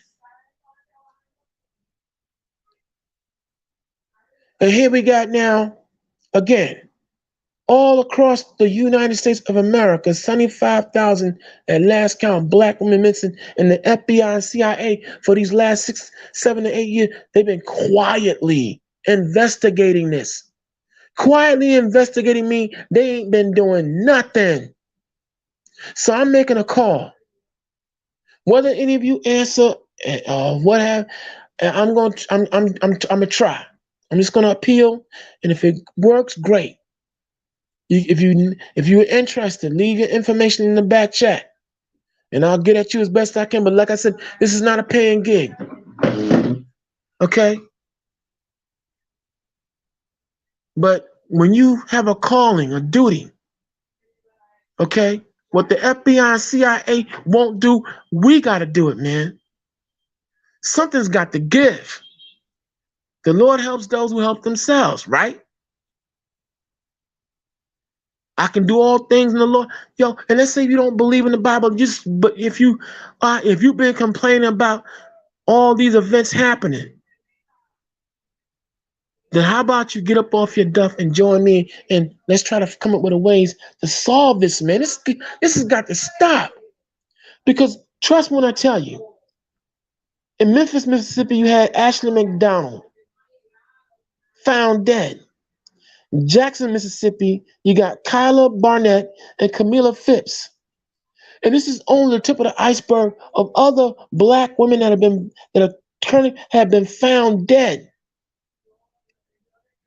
Does anyone, and it's not just black women, I'm gonna say this, does anyone remember between 2013 going into 2015 how there was a spate of black people being found lynched? North Carolina, South Carolina, Tennessee. You had also Ohio. Those are just four. Well, does anyone remember that story? And also with that, right? And I'm gonna leave y'all to check this out for yourself. Type in black activists who have been found dead. Type in from the issue with Ferguson, Missouri, with what's his name again? Not Brown. What's his name? His last name was Brown. I hate when I get a brain freeze. But anyway, it'll come. His full name will come to me. But the Missouri is the same state where you had that issue with the young man who took the cigars and and that white cop wound up killing him, and he got off. But in the same Ferguson, Missouri, 8 activists who were involved in that case and bringing it to light all wound up dead. Also type in black activists who died behind Breonna Taylor. And just put in black activists who have died and name with any high profile case put in the activists who've been found dead. Yo, there's something happening out here, bro. And sisters as well. I'm sorry. Yo, that we have got to put a stop to this. Now, he going to conspiracy. Look, I can't prove anything. But this is just too many coincidences. I don't believe in how 8 people. Okay, let's look at Missouri alone. Here it is, Missouri, the same state that we saw. Let me see who's talking. Let me see who can help me. I know one of y'all gave me the name. What's his name? Brown, Leroy Brown.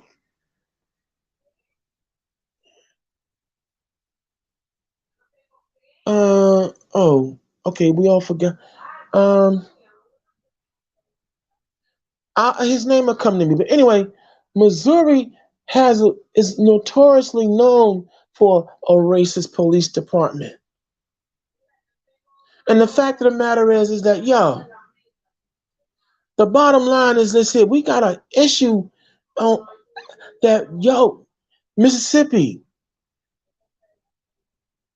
these black women were just snatched out of wherever they were and they're gone now.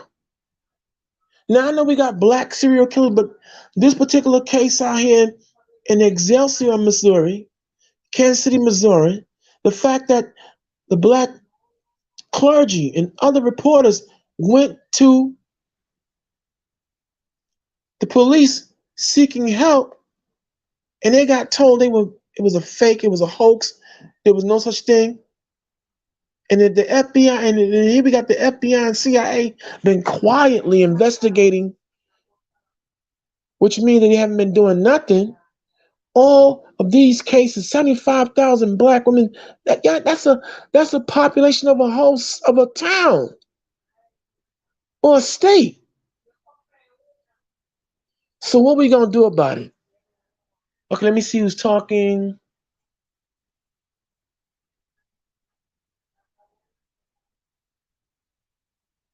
Right. Mr. McKay, Cornelius, you know about the case. She said he had a pit bull guarding her, and she waited until he took his daughter to school, and she let the dog out, and she ran on the street. Yes, yes, yes. I see you know this case. I see you know this case. Good, good. I'm glad you know.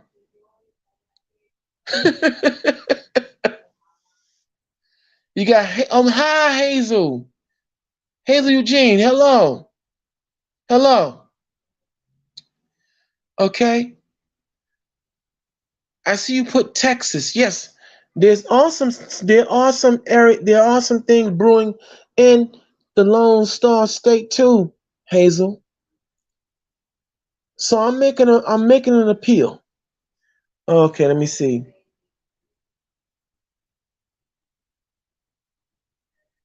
Oh, we got RuPaul Baby Hebrew. You know, Bakar Uriah, you can't help yourself, can you? Anyway, moving on. On a more serious note, though, y'all, we have to do something. I'm making an appeal, and like I said, if you don't want to, you don't have to. You can't say that here in the Lion's Den that we don't care. We care.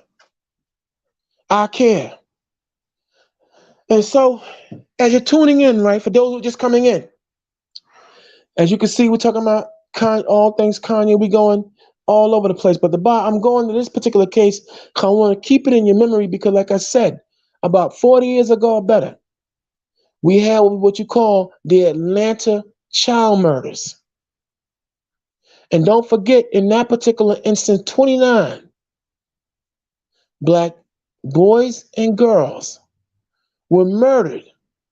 And that particular, from 1979 going into 1981, then there was a resurgence of killings after the supposed killer, Wayne Williams, was in prison. And the original 29 were another 10. That's 39 children, boys and girls, teenagers, who wound up being found dead. So now, like I said, the link is we got the link. And if anyone wants to come in and talk, like I said, you're more than welcome to come in. I can do this I can go all solo, but yo, you want to come in and talk about it? Let's talk. You know what, Hazel Eugene, I want you to come in and introduce yourself. I would like you to come in and give a formal introduction. Cornelius Mackey, you got a lot going on too. You're more than welcome to join this panel and give your insight, hindsight, or whatever sight you wish to give. Like I said, we welcome the various voices. I mean, like I said, because it's too much happening.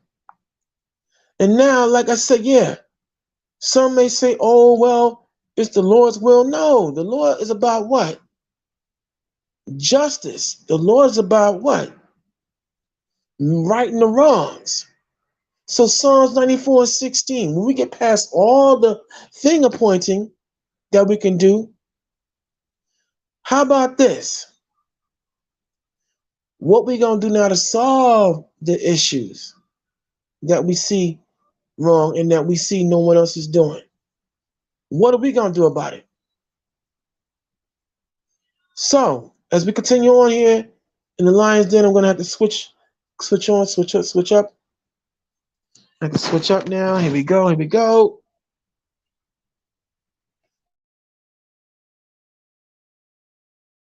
I'm back. As we continue on, we have to understand it's our responsibility, ladies and gentlemen. It's our responsibility to solve these problems. Oh, I'm looking like a hot mess. All right. And I'm not afraid to jump out there. I'm not afraid to make an appeal because, like I said, too much is happening. And sitting around complaining all day, or even if you want to come here and make jokes or whatever, when we get past all that, man, where we at on solving the issues? All right, it's important. Oh, well, okay, Hazel, no problem. You know what? Whenever you're ready, you're more than welcome. Now, anyone else? House of Nathan Bull. We got some interesting people here. Oh yes, yes. Some of the there was some hangings in Texas. Thank you, Hazel. Texas also. That's right. But my point is, we can no longer sit here and ignore that there are some nasty elements out here. Now, if this is what happened in Excelsior, Missouri, in Kansas City, Missouri, and then, now his name Mike Brown. Yeah, the Michael Brown case for Missouri, the same state where the Michael Brown case transpired. The same Missouri, where the overall majority of the people on the police force are white,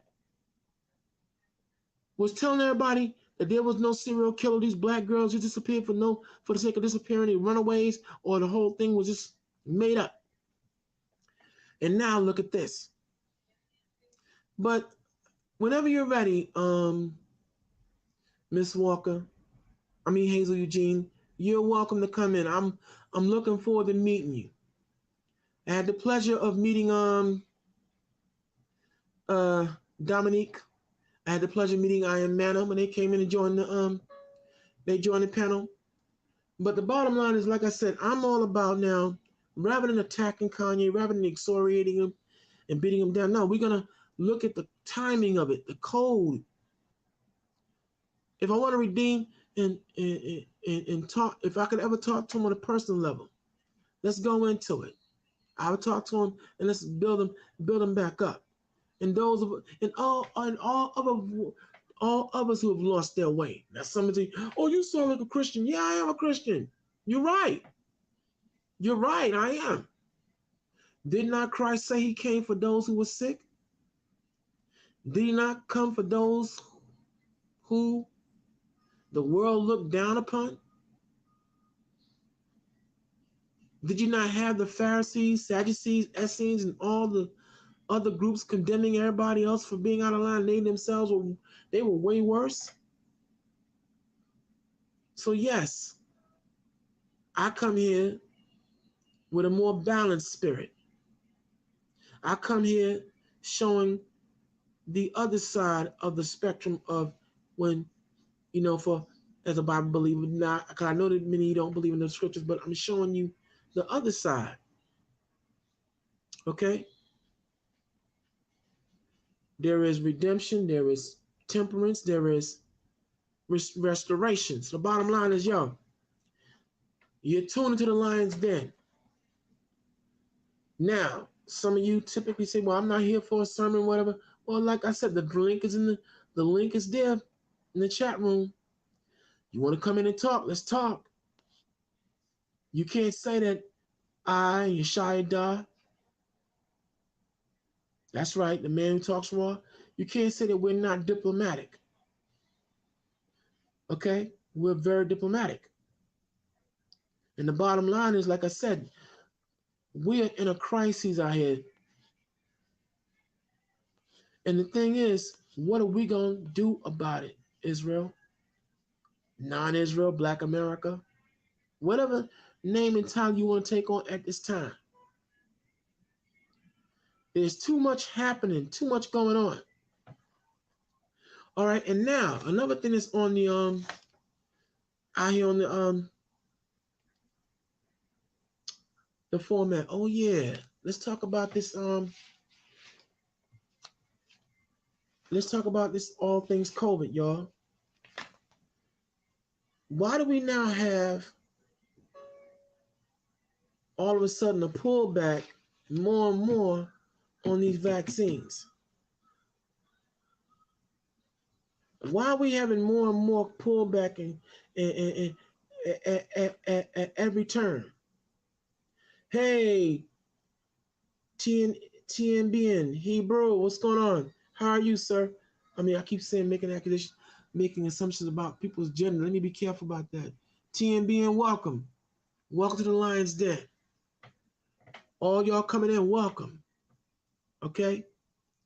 The bottom line, as you can see, you know, I've been going in about Kanye West. We're talking about all things that need to be talked about because you know what? Again, before Kanye hit the news, you had Alex Jones. You had a black educator named Bianca Robinson, who has now been suspended from her teaching position out of Prince County, Georgia, because she made a statement in reference to the issue of black mothers need to raise more masculine acting boys because some of the boys are acting too girly. Now, I do believe she could have said it a better way. And I'm going to be very careful how I say things here because, again, we got to make sure that we understand the respecting of people's feelings. I know some of y'all, you know, we come with a double edge, but we got to temper that double edge at times and come with, you know, milk, come with redemption, come with understanding. Listen, the big picture that there's a move being made to destroy free speech as we know it. Now, I'm not going to compromise on the issue of the LGBTQ. I won't compromise my position on that issue. However, I'm going to be mindful. I'm mindful that, you know, we can say the truth without being vicious about it. We can speak the truth, cry aloud, spare not. We can speak all that without being vicious about it. And so the bottom line is this here is, listen, we have to pay attention to what our children are being indoctrinated into because, see, just like you have the LGBTQ and the whole issue with the homosexuality agenda, don't forget, there are other things going on. And again, I dedicate, also if you're tuning in, this show we're dedicating to Karima, to the lioness, all right, who I had a very powerful discussion behind the scenes. Like I said, you know, wisdom in all of its form, masculine and feminine. So I'm going to go ahead and say this here. We have to look at everything that our children are being indoctrinated into now. Because you got porn, you have all kinds of things being taught in school that really shouldn't be taught. So we have to be more vigilant on our education, who's teaching our children, what the company your children are keeping. That too. All these things now more than ever have to be focused on. Because again, we're living in America where this society runs on evil. It is a machine that has no regard for the young or old. Okay? And therefore, the primary goal of this society is to what? Make money. But not only make it, but to keep it. Now, like I said, let's talk about this thing with all things COVID. How come now more and more, with each passing day, you have the World Health Organization, the CDC, Center for Disease Control, continuing to backtrack. And by that I mean, there are a lot of people out here who unfortunately took the COVID shot. All right. Now, I, as a liberated moderator, must inform you out there that I am not hypocritically oath sworn. I'm not a doctor.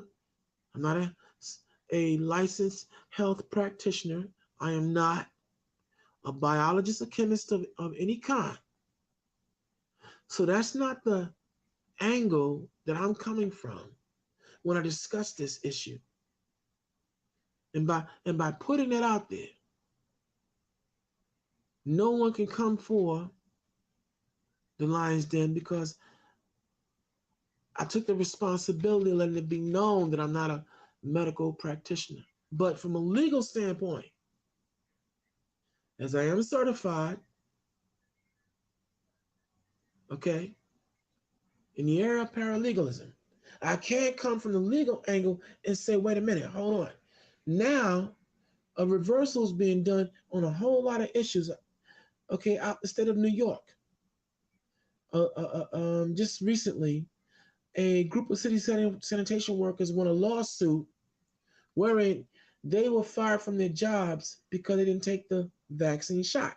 Well, the New York State Supreme Court just ruled in these sanitation workers' favor, which is now set in motion a possible roller coaster where not only they get their jobs back and the back pay that they lost in the time they were fired, all other city workers here in New York, that is, could be in line for a huge payday and being reinstated in their jobs. But me, I wouldn't even want it. Just give me my money. But my point is this here. All these goalposts are being moved.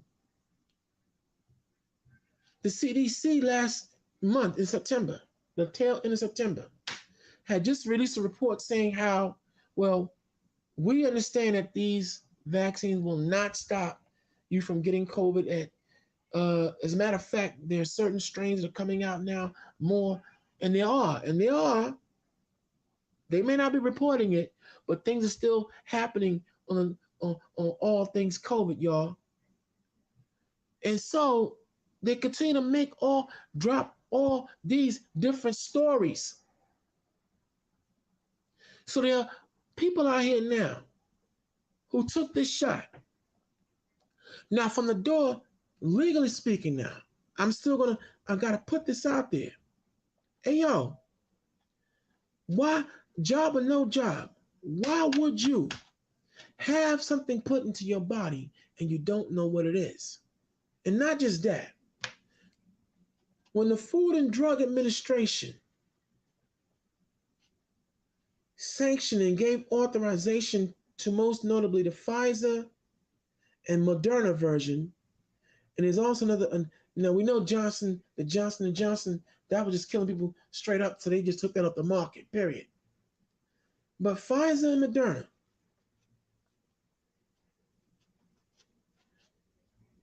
the FDA approved these to be used.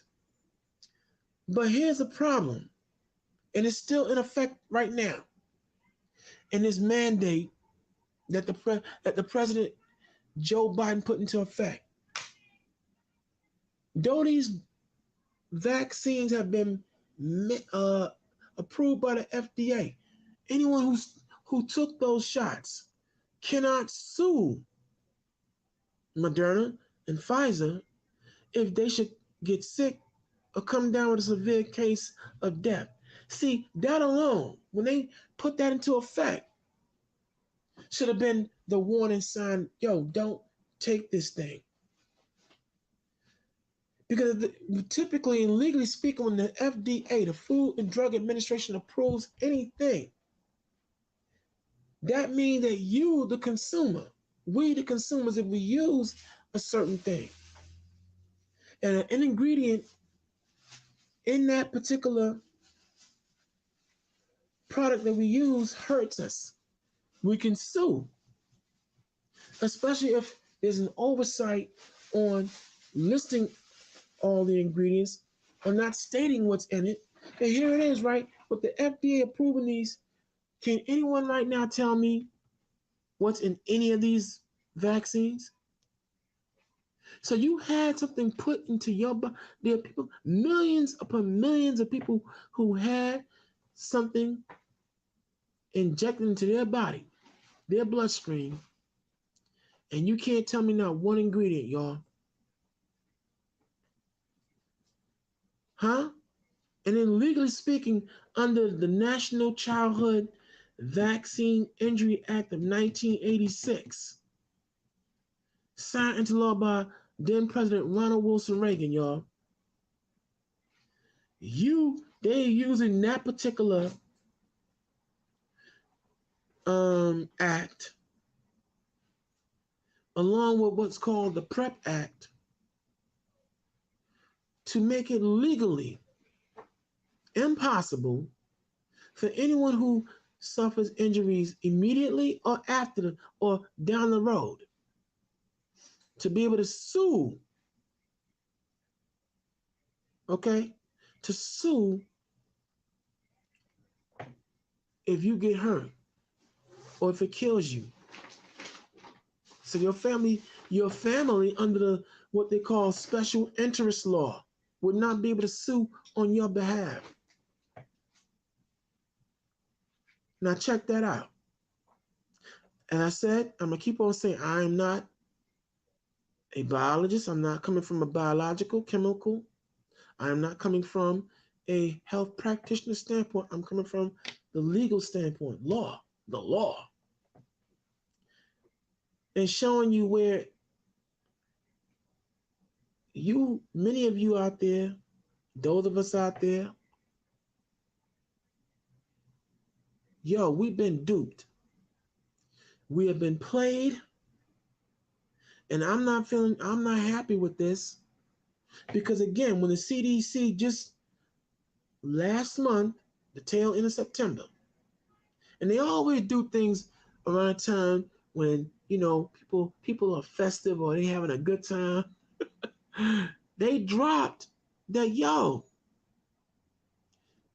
we understand and we know that these vaccines won't kill you of COVID or keep you from getting it. See, the language was already changing nonstop when you had Dr. Fauci, I think it is. Yeah, Dr. Fauci. But now the CDC is now back. Hold up, the same CDC. Now check this out. The same Center Disease Control, the same WHO, World Health Organization, the same Pfizer, Moderna, and then Johnson & Johnson before they took that strain off the market, y'all.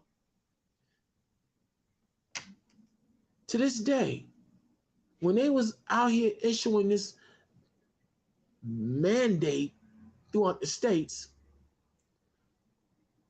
where if you want to work and you want to stay employed, you have to take this vaccine, forcing it on you, people.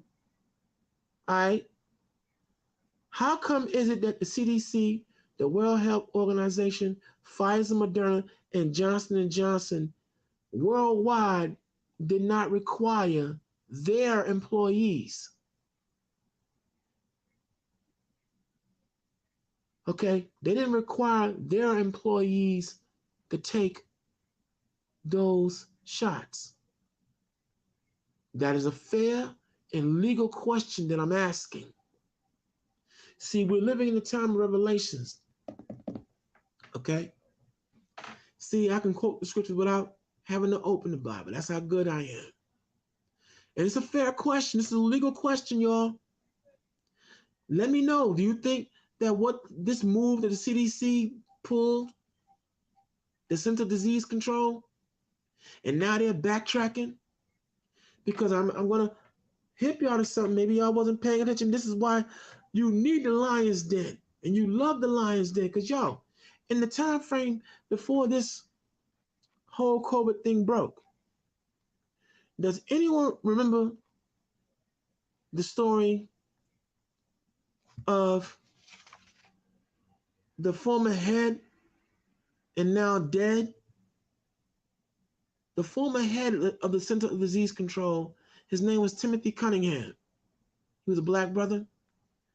Do anyone remember how he all of a sudden got missing and they found him dead in a ditch in his car? He supposedly had an accident. Do y'all remember that? Because I do. Before this COVID broke, do any of y'all remember a team of biologists, doctors, okay, biologists, whatever, 25 of them supposedly committed mass suicide?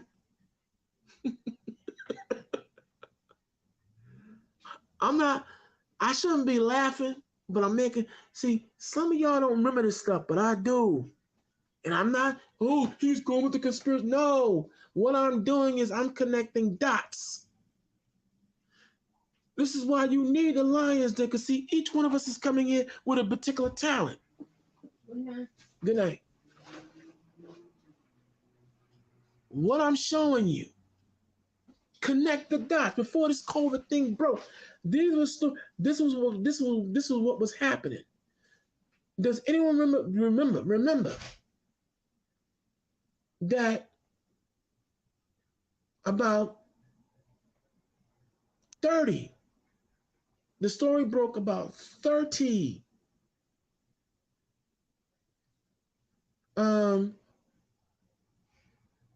what's the word? Oh my God. What's the medical term when you are not a formal doctor, but you still practice medicine? Not horticultural, it's another word. Homeopathic, there it is. Homeopathic medical practitioners, all who were talking about an upcoming event. All these people were talking about upcoming events. An upcoming event. And they were saying that there are other ways and means and that you can avoid getting any kind of sickness. 30 of them. 30 homeopathic type medical practitioners were found dead. And you don't take my word for it. All you gotta do between starting in 2015, going all the way up to 2019, okay? And then after, I want you to go back to that particular period. All right? Type it in. When Tim Cunningham for short, who was the then head of the CDC, got missing and then was found dead in a ditch. Supposedly he committed suicide, y'all. That's right. He committed suicide. Wow. He had been having issues. Oh, Forever Food. I'm gonna go back. I'm gonna come back, y'all. But let me answer Forever Food. Forever Food, no, baby Hebrew. You could have used religion to be exempt from the jab to work, sister. Trust me when I tell you, Forever Food. We tried that here. We tried. Do you know? We tried it. The company I was working for shut that whole thing down. A number of other. I have, unfortunately, some fellow brothers and sisters in faith who went and obtained letters claiming religious exemption. And the governor of this state, Kathy Hochul, and then the then mayor, okay, wow, damn. Well, anyway, the governor of this state of New York And then the new mayor that came in, all shut it down. The unions, 1199, DC 80, and all of them, shut that whole thing down. So yes, Forever Food. If you were fortunate enough, or anyone you know was fortunate enough to be able to use that here in the tri-state area of New York, New Jersey, and Connecticut, oh hell, they wanted that mark of the beast pushed. They ain't having it. Your religious exemption was in this particular area was rejected. I kid you not. So there were those who were able to, but for the most part, nah. The jab has the DNA modification in it, i.e. the DNA sequence of the, there you go. Urban Yisrael, do you want to come on the panel, bro? You want to talk? Urban Yisrael, you got a lot going on, bro. I mean, we may have our differences in aspect, but we got this in common. Boy, you got something going on. And Forever Food, you're welcome to come in and discuss it too. Because like I said, there were those who tried and they got shut down.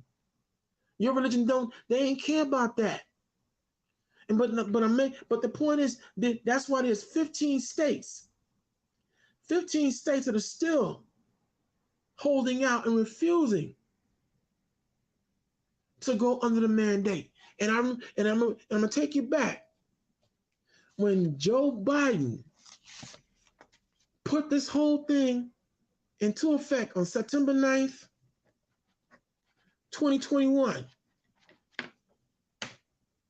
Okay?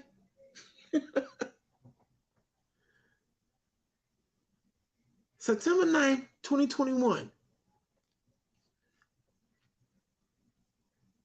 I want y'all to do the math in that September on that date. But when he said, and I quote, no, you know what? I'm going to quote something, but I want you, it's still on YouTube.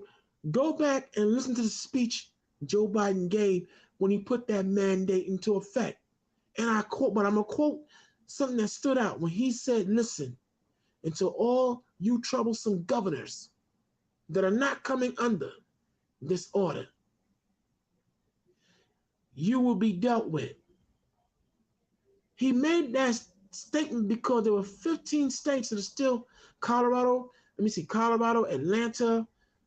Who else? Ohio and a few. I keep trying to commit things to memory. Cause I always want to try to impress you by being, on fat razzle dazzle. But this is why it's important to write things down because I'm getting old. But you get the idea. The point of the matter is, Sister Forever Food, they wasn't respecting that here. Now, in other states, there was some people who were fortunate to have gotten by. But my point is now, the CDC has been backtracking, but all those deaths of people who were biologists, chemists, and here on YouTube, there were sites that were taken down. People who actually are experts in the field were being deemed as spreaders of misinformation. But I'm coming from the legal standpoint, so they can't come for me. This is all on the record. Legally speaking, once the FDA put into effect that they sanctioned it, these vaccines, that means that anything that happens to anyone going forward, they should be able to sue. But that's the only thing. These vaccines are the only product that is still protected under, again, the 1986 National Childhood Vaccine Injury Act. Yo!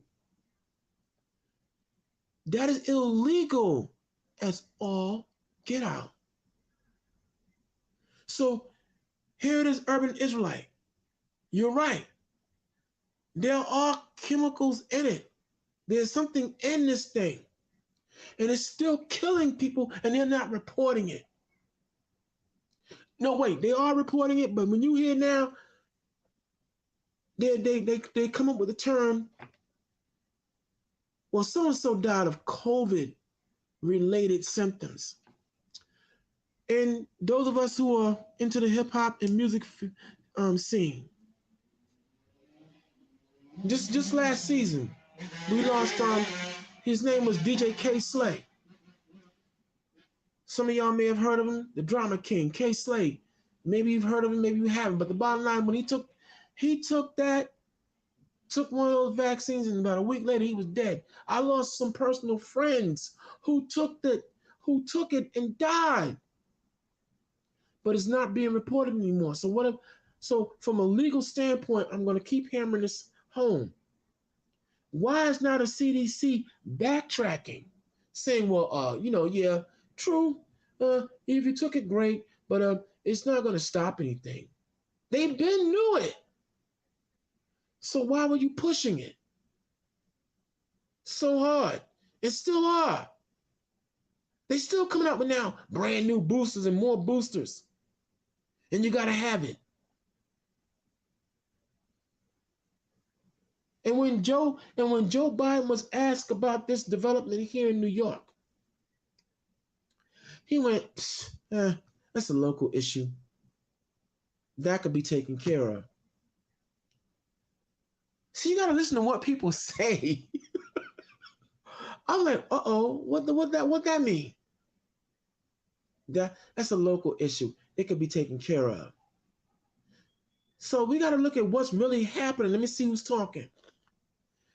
They still, yes, Forever Food. They still making biological weapons too. That's right. That's right. Do you think it's not by accident? And if anybody want to join this panel and talk, the link is in the chat room. Come on in. I'm doing something different. You can't complain. I don't want to hear no complaints after the fact. We open. Now, Forever Food, you're right. They are making biological weapons. Does anyone ever take, because I know I do. Oh, here we go. Timing is everything. Y'all excuse me.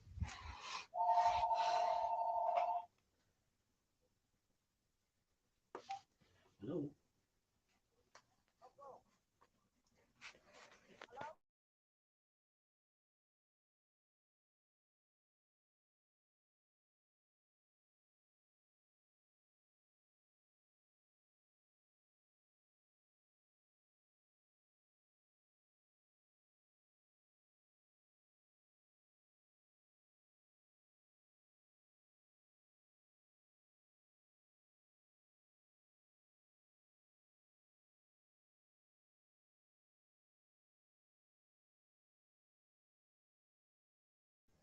I'm sorry about that, you all. I'm back. I'm doing two things at one time. But anyway, moving back on. Yes, look at do you take time out to read the ingredients in most of these food? Most of this stuff is pure poison. You're right. They are making biological weapons still. Huh? Hey, look how they had nerve agent, aspartame in your gums and candies. Huh? Look at all this other stuff. They got ingredients in the food now you can't pronounce. And if I can't pronounce it, I put it back. I just put it back. You're right. There is a lot that they're producing right now. The water. Here it is in America, almost 223 bodies of water are all poison and jacked up. That's right. There's a lot that's happening, but I'm gonna get back on this again. Why is now the CDC backing off and now changing their tune? Well, you heard I'm gonna call him Dr. Fauci.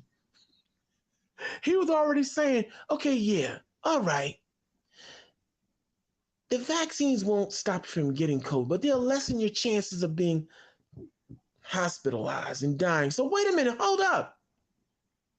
If you know anything about vaccines, they take about a good 3 years to 3 years for the first incubation or introduction, and then another number of years through testing to be validated as a vaccine, because a vaccine is supposed to kill. The disease is designed to kill. But these vaccines in the history of America, and that's no joke, are the first vaccines ever designed within a year's time, or a little, or maybe they were already being made, but still, my point is designed, FDA approved.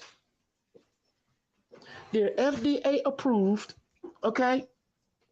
And not only, but yet, if they harm you, that part, I can't let that go. I'm on like a pit bull, y'all.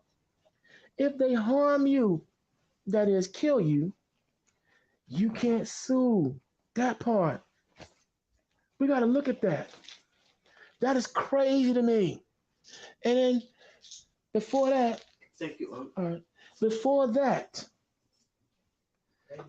we had the head of the Center of Disease Control. And I want y'all take these names down, take down what I'm describing, because this is no joke, and I am not laughing. And like I said, oh, I can't prove anything. No, I cannot. But damn, hold up. Before this COVID thing broke, you had the former head of the CDC, Tim Cunningham. Like I said, I'm going to keep running that name. How does the head of the CDC, who was talking about he's not on board with upcoming events, there's something going on that he does not like, okay, all of a sudden decided to get in his car while leaving work and crash into a ditch and kill himself? How do you explain, again, 25 biologists who was talking about, well, there's certain events that they're not on board with, and that there are other ways and means to protect yourself, and they are talking about issues of, something, like an upcoming event. They all committed mass suicide, y'all. Did y'all hear these stories? If you didn't, this is I'm breaking it down to you, and you can go and don't take my word for it. Go and check it out for yourself. And then a number of homeopathic medical practitioners wound up dead. Okay, yo. Now, when this mandate was put into effect, the only people who this mandate didn't affect were the Center of Disease Control, the World Health Organization, Pfizer, Moderna, and at one time Johnson. None of their employees were under that mandate. Yeah, you see Joe Biden up there right now, him and Kamala, taking what appears to be the booster and all. I mean, you don't know. Come on, man. We all know about smoke and mirrors. But I'm talking about in real life, though. Those who've taken that thing, and they dead and gone now. Marvelous Marvin Hagler, boxer Marvelous Marvin Hagler, Hank Aaron, and so many others. Huh? Does anyone remember when they first gave the first dose to Tiffany Dover? Remember that sweet, petite, mousy looking young nurse that was on, and she took and dropped dead on TV? And I'm going to say she dropped dead because she ain't been seen since. She has not been seen since. And again, one more time, why are they pushing this thing still if it doesn't stop you from getting COVID? And why hasn't the president of these United States lifted this mandate? Why? Now, I know some of y'all not Bible believers, but damn it all, I know in Revelation it speaks about there's going to come a time where a mark of the beast was going to be introduced. And no man is going to be able to buy nor sell unless you got that mark. Huh? Brother Yisrael, you pointed out the DNA issue. I've heard that. Can't prove it. So I got to, that's your opinion and you're entitled to it. But I'm aware of it. But from a legal standpoint, I'm gonna keep hammering it, y'all. You have millions upon millions of people who are now walking around with something in their body. After being told it was supposed to be to stop COVID, but now the CDC said, well, not exactly. They're moving the goalpost. So those who, and I know some people on a personal level who took it out of fear. I mean, I understood they got mouths to feed. They have, so I don't look down on them. It just hurts me that, I didn't have anything in effect to protect them or whatever, but they took it.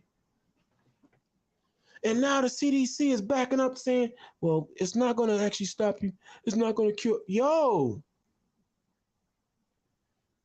So what's it designed to do? What is it going to do? These people have something in their body. What's it going to do then? If it's not going to stop you from getting COVID, what's it going to do? This is why it never made sense to me. And I just barreled down. I've been out of work a whole year and some change. This is my testimony. I am not, but yet I'm still being provided for on the Lord's terms. But I am not going to ever have someone put something into my body and I don't know what's in it. If I can help. Oh, no. Let's see who's talking. We have, okay, Hazel Eugene. Nope. Hey, Christopher Outlaw. Yeah, that's why you don't trust it or them. You got to know they're not telling everything. They was trying, okay, hold up. They was trying to give the vaccine to people without it being approved from the jump. Exactly. Don't forget this thing was forced on people. And even though the FDA came in and said, well, we're going to approve it, but the provision, we're approving it, y'all, but you still can't sue. If something happens to you after you take it, you still can't sue. That shows you this is of hell. That whole thing is of hell. Now, we got Tashaka in the building. Tashaka, my brother, what's happening, man? What's happening? Peace. That's right, Hazel Eugene. Nope. I'm not taking it either.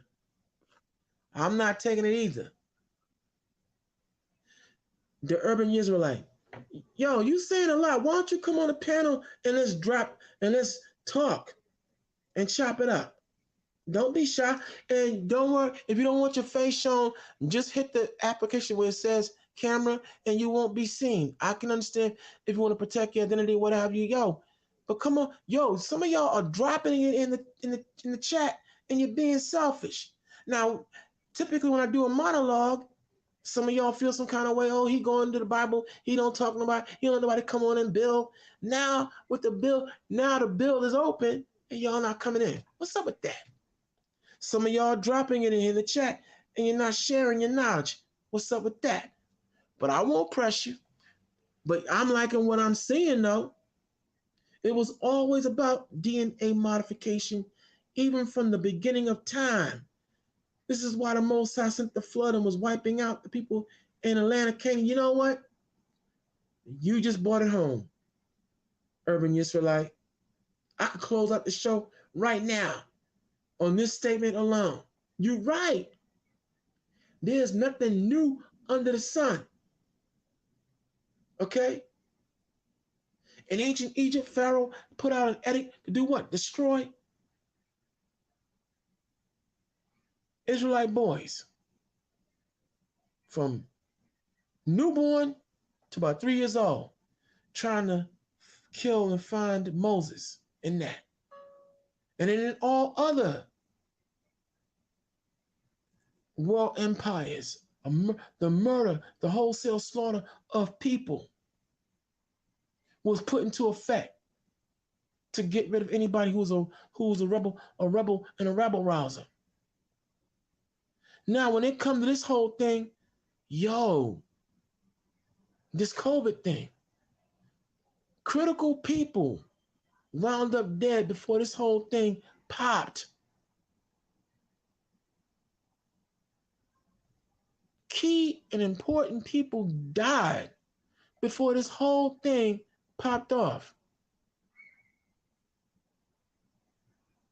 Now check that out. And here it is, up from the moment that these things were put into play. I'm not going to forget those who died, who took it, and are still dying and suffering. No, they're done. Wait, and now they're not reporting it as related to the vaccine. They're COVID-related deaths. That's how it's being billed. You just got to connect the dots. So, are we indeed in the book of Revelations where it says the mark of the beast? Huh?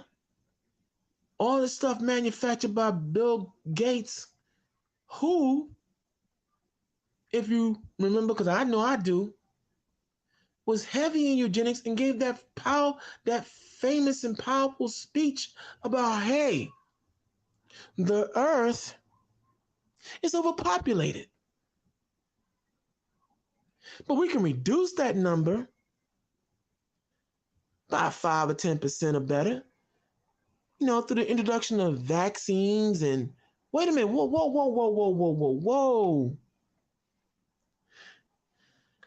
Think about that for a second. Here's this one man telling everybody that the earth is overpopulated. So I didn't know he was God. Now I thought that in the life cycle, let's say for all, if you're not a God believer, Bible believer, I thought that in, let's say, I'll use evolutionary process or whatever, right? I'll use that in the life cycle process. I thought that the key balance to make sure that the earth could never be overpopulated is a thing called life and then death. I thought that was how overpopulation, even though that's still impossible. There's so much land and throughout the world. You can never overpopulate the earth. But my point is still, from a basic life and death, that's one of the core areas to stop any potential overpopulation. Or am I mistaken? Maybe I'm wrong. Maybe I'm going into the metaphysical aspect of looking at things. But come on, y'all, help me with this. And this is the person that was behind the development of these vaccines. And also, help me if I'm wrong, although I know I'm not. You know how we black folks are always dramatic. But anyway, historically speaking, whenever someone forces you to do a thing, when has that ever been to your benefit? Now, some may be quick to say, well, your father and your mother. No. There's a difference between parental guidance and mommy and daddy telling you no, or at times, no, parental guidance first, where they tell you no, don't do certain things, don't do this. This is no good for you. I want you to do this here. There's a difference between parental guidance and parental abuse. Because even if mommy and daddy were forcing you to do something, that's called abuse. So, let's take that off the table. I'm looking at all things legal. From a legal standpoint, as we cover this here. Y'all, when somebody forces you to do something,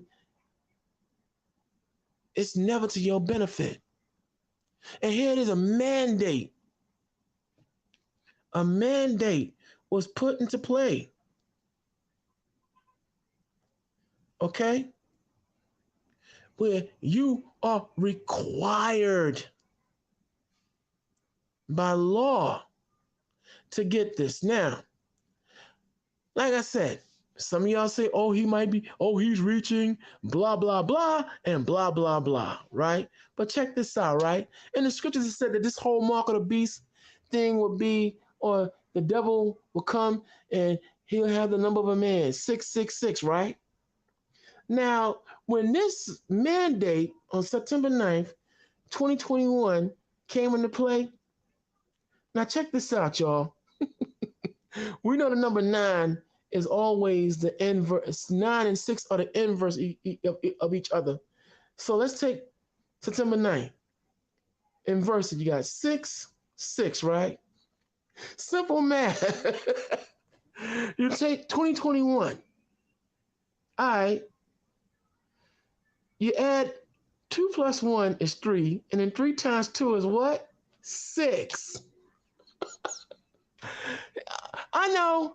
Oh, he's reaching. No, I'm not reaching. Sometimes they think that people are so stupid. They think we're stupid. That we can't do basic math and connect the dots. On September 9, 2021, Joe Biden put into effect, this is a mandate. And look, and when you go back and check out how he was saying, you will take it. And we're running out of patience. And for all you troublesome governors that don't want to get on board with this, you'll be dealt with. Yo. Oh, look, take the vaccine, folks. But September 9th, 2021, hold up. I hear some rumbling. Is someone now on the panel? Let me go see. Let me see. All right. Welcome, and who am I looking at and talking to? Hey, shalom, brother. This is Abinadab. I was in the chat. I just come on the show just to say hi and what's up to the Family Alliance Den and to the brothers and the sisters. Well, Abinadab, welcome. Hello. What's on your mind? Talk to us. Yeah, I kind of like the topic that you're talking about because, you're on point. And I just wanted to say that this war, this battle we're fighting with the world governments and these vaccines, if I could say that on the show, or the jab, I just call it the jab. This ain't no new war. This been going on from the beginning of time. And the whole fight here it's a DNA fight. See what I'm saying? It's a DNA fight. And this is what people got to understand. That's why the most I had was to send the flood.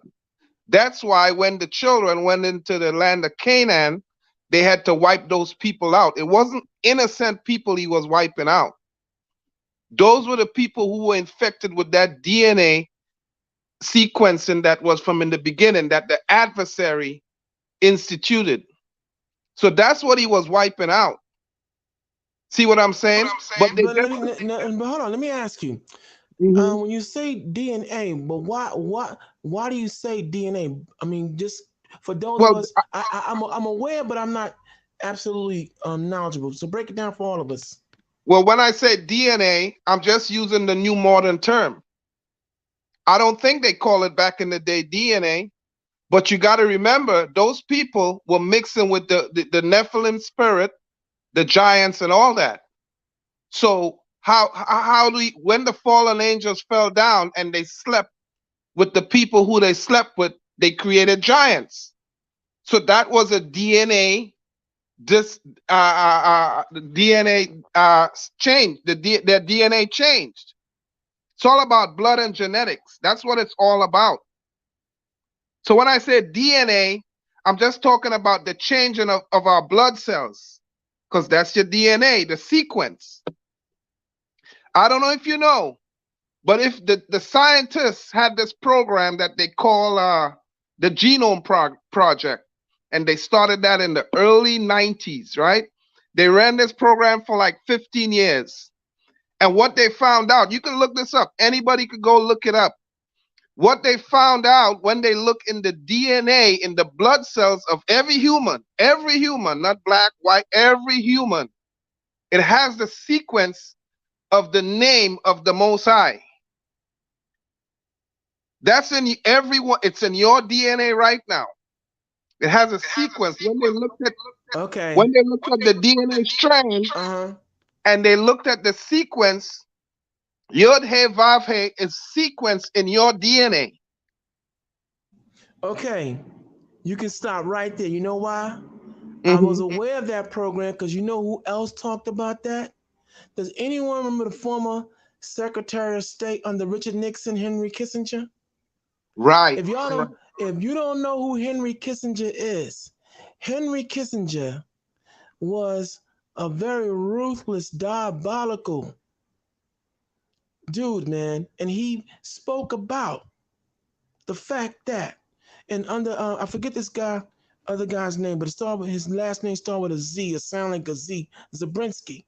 They both articulated that controlling people was going to become impossible, but wiping people out, okay? Because what was that program? Say that program again. The Genome Project. Now, along with the Genome program, does anyone remember the talk of the Global 2000 program coming by way of Jimmy Carter? Cause see you just dropped a bomb, bro. Because before the Genome Project, there was the Global 2000. All this stuff was being, as you said, prospected way back when. But it was under Henry Kissinger, under the Nixon administration, but most notably Henry Kissinger. So go ahead, you got the floor. Go ahead. Right now, Henry Kissinger, you got to remember how these people think. They don't think like how we think, like what we're gonna do next year, next 10 years. They think on 100-year period.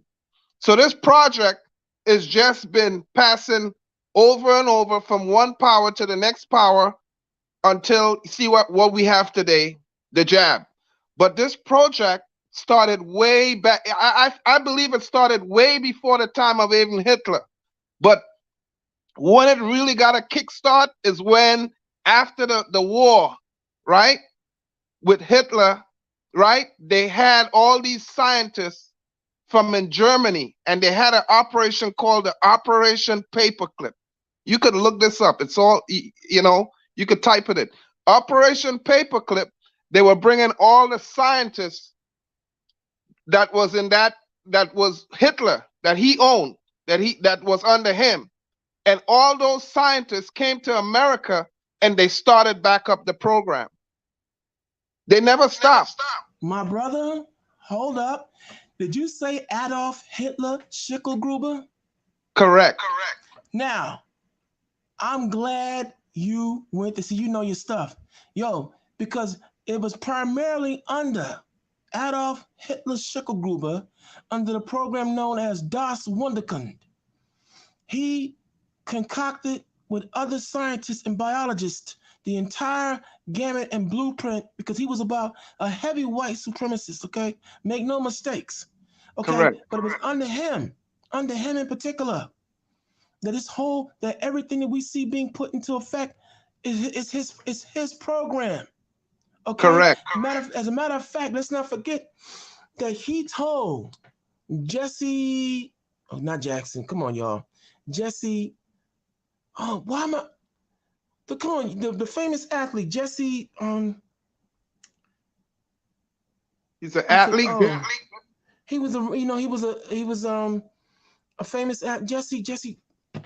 Oh my God. He went to Germany. Come on, y'all help me. Your boy over here getting brain freeze.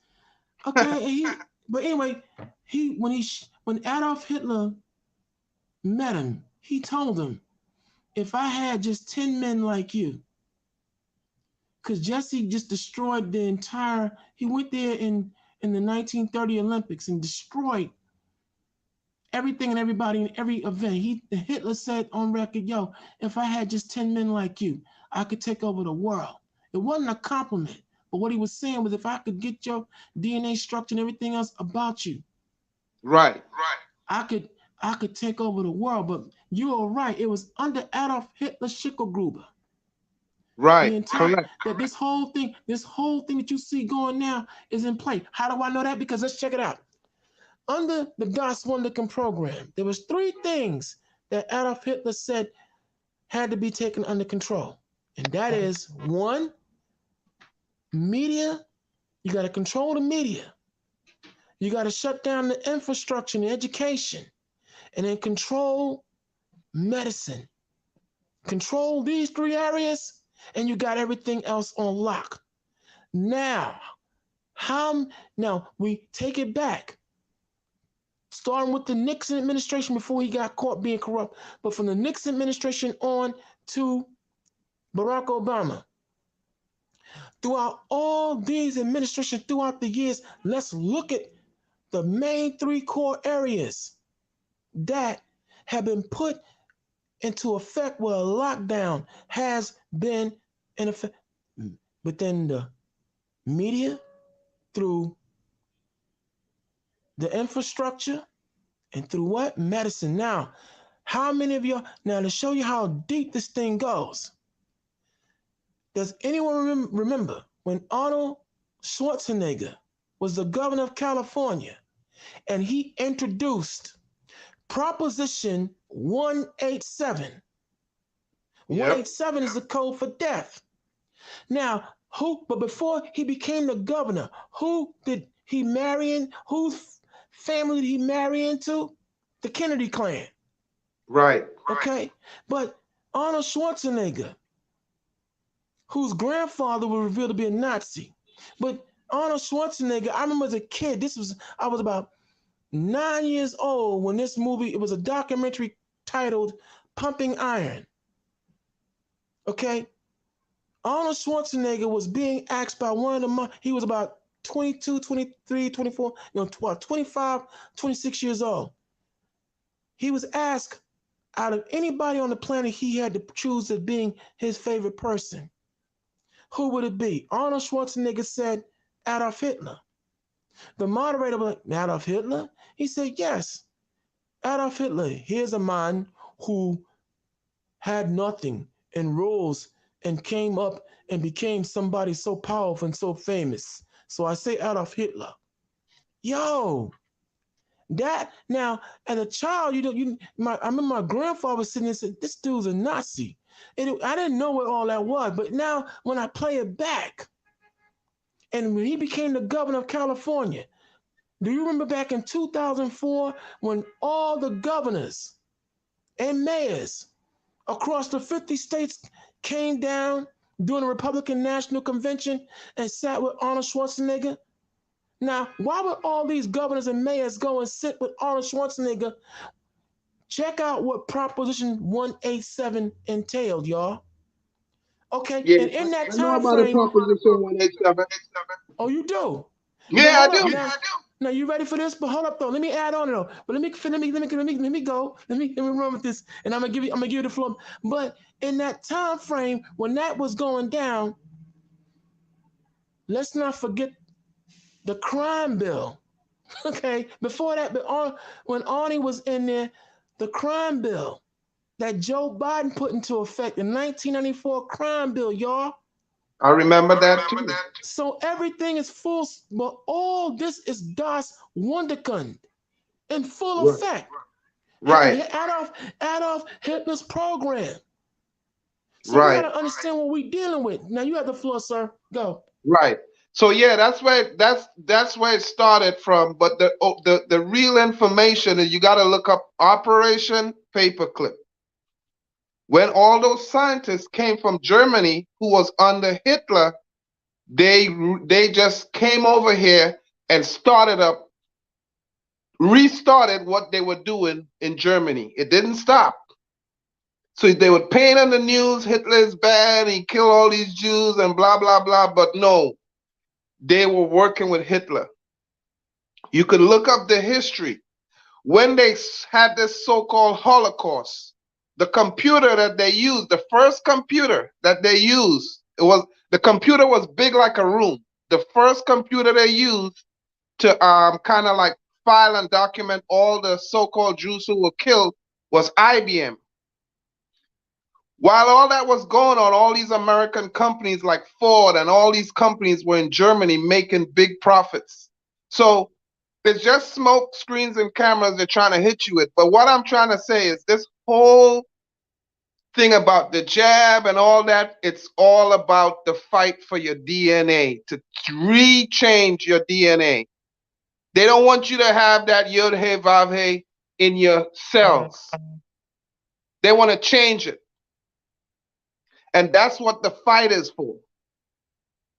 See what I'm saying? That's what the fight is for. And that's what all this. And pay attention. All these people, Bill Gates, they're all connected. What they do, they marry. It's a group of families, and they marry each other. And it's one. They have one goal. Like I said, they don't think like us. They don't look next 10 years. They think 100-year periods and more.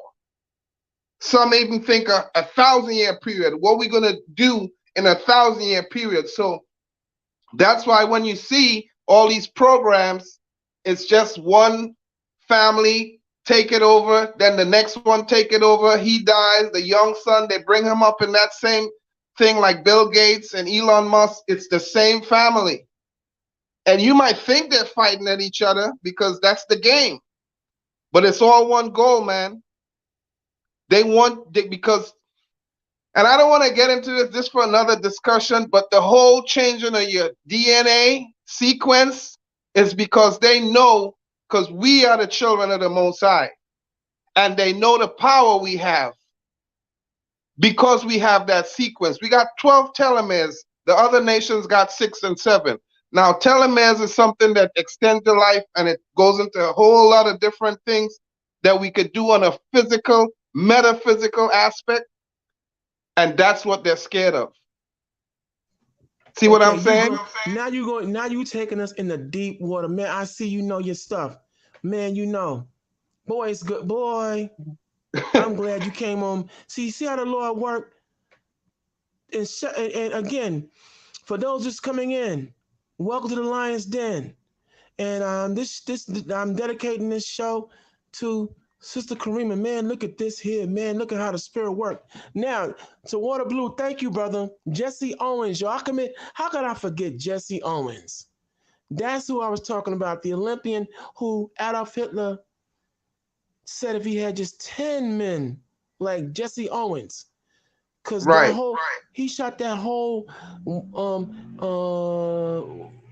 Aryan superiority stuff. He shot it to hell when he went over there and outclassed and outblazed them in every Olympic event at the time. Jesse Owens. Thank you, Water Blue. And yo, you're right. Changing your DNA structure, changing your cellular and molecular structure. Okay? But now changing it for what though? To what? To outright kill you or zombify you? Because there it is. His name was Nityev Zabrinsky. This dude said it's easy to kill 1 million people than control them. Now this is something that other voices out here in the wilderness have been putting and articulating. But I remember specifically Henry Kissinger and Jimmy Carter and all these other presidents talking about this whole issue of eugenics, controlling, and if you can't control, then there's all other alternatives. So, bro, when you say the breaking down of the DNA, I gotta go. I have to rock with you on it, considering all the people who took it, who are dead and gone now. Right. Straight killed them. And then again, with the FDA approving it, but yet you still can't sue. Right. That's insane. I want to take it further. Now they also had a program that was run by Bill Gates and DACA, right? And you got to understand this. What this I call it. Let's call it the Beetlejuice. This Beetlejuice. What they you see, it's not one thing that comes in it. It does the DNA modification, but there's also other elements that's in there, right? Like nanotechnology. That what would be able to connect with the 5G and see what I'm saying? We could go deep with this, but what I'm trying to say here, there's more elements in it. It's not just one thing it would be working for. It'd be working for the nanotechnology stuff. It'd be working to sequence your DNA and a whole lot of stuff. That because there's other programs that's going to work with it. That's why you see they're in a mad dash to put up all these towers and all these stuff. It ain't have nothing to do with faster internet. 2G was the same speed as 5G. You see what I'm saying? So, but that's the plan. That's the diabolical plan. And what I'm saying, it has always been the plan. The only difference between back then and now is they're further advanced into technology now. So they're using it under the guise of technology. Back in the days when it had the flood and the Canaanites were mixing with the Nephilim spirit and they were changing their DNA, it wasn't really technology. But now we're in a technological era, and the Most High told us knowledge would increase. This is why he told you knowledge would increase. Yes, spiritual knowledge, but what he's really talking about is the technological knowledge that man will have. Because check it out. I'm not going to dispute whether the earth is 6,000 years old or whatever. Whatever the age of the earth is and people is on the earth, it's been a couple thousands of years ago. Now, from that time to now, it's only been 100 years that we went from riding horses to flying jets. So that's what the Most High was talking about. Knowledge will increase. The technological knowledge would increase. And we see that in the last 100 years. It just changed. I give you some more game. And also, back in 1977, you can look this up. It had this thing called the WOW signal. It's a signal that came from outer space, and it went to where they observed the stars and stuff, and they got that signal. But the thing about that signal, it sent a message, and the message is they never heard it again. They don't know where it came from, but it was a message. But ever since that message came in, everything, that's when the technology started to just accelerate. So what I'm saying is this message that was sent, it was sent to make them advance their technology. Not for better, for worse. See what I'm saying? And that's what you see they're using now, like the Elon Musk with the Starlink. They got a whole gambit of programs they're trying to use to destroy us. But they're not going to succeed. So if you're out there and you're listening and you're hearing, well, man, they're not going to succeed. Because the Most High is playing a chess game on them. See what I'm saying? So, but we just have to stay grounded to the Most High. If we fall out and go astray, well, then we're open to anything. But this is the time we really have to stay close to the Most High, because this is where we really need that protection. Because they know their time is coming to an end. So they're coming out with everything they got. So I'm gonna leave it at that. I came on. I got some stuff I gotta do. I just wanted to share my thoughts and kind of bring something to the table. And the main thing I came on here to let the listeners know that we were talking about the Beetlejuice and what they were doing. This ain't nothing new. This was from way in the beginning. They just took it up on a different level now, a technological level, and that's all it is. And I want to thank you for the lending your statesmanship because you went in, man. Yo, yo. See, this is what I'm talking about. All right. And Yasaf Samora, I see, gentlemen, sir. I thank you for your again. State. I'm all over the place. I'm so excited. Yo, you dropped it, and you got to come back. Okay. But I be come safe back out and here. spit some But more be, game, as you say. but be safe out here in your travels. Yasaf Samora. All right, brother. Bless Okay. and bless everyone in the chat and in the Lions Den. All right. Now, Yasaf Samora. Hello, Obane. It's good to see you. I see you. I'm glad you're in here. Welcome. And like I said, you and I, we still have a date. We're gonna sit down, have a wee bit of ale, and some other niceties, and we're gonna still chop it up about that whole issue of Zidane. I haven't forgotten, but right now there's something. The spirit is taking me on this level, and we. But like I said, welcome. I see you out there. Welcome, yo. Now the Lions Den, as you can see, the proof is in the pudding. Take time out, you all. I'm glad to see all y'all coming in from, if you've been blessed to be able to still have a job and be able to work and make it day to day, welcome. As you can see, we going strong in here. All right. Today's show is Kanye Redemption, right? Now, for those of y'all coming in, we were talking about all things Kanye West earlier on. And we've been all over the place, but I'm gonna bring it back and just take commercial break. You're now tuned into the Lion's Den, the best thing going here in the talk show and talk circuit, debate league, whatever you come here for. Welcome. You're gonna get it here. You're rolling with the pride, because we are permanently ready and destroying evil, starting with our own. And always, the Lion Den, we give you the 5 eyes, y'all. That's inspiration, information, influence, independence, and insight.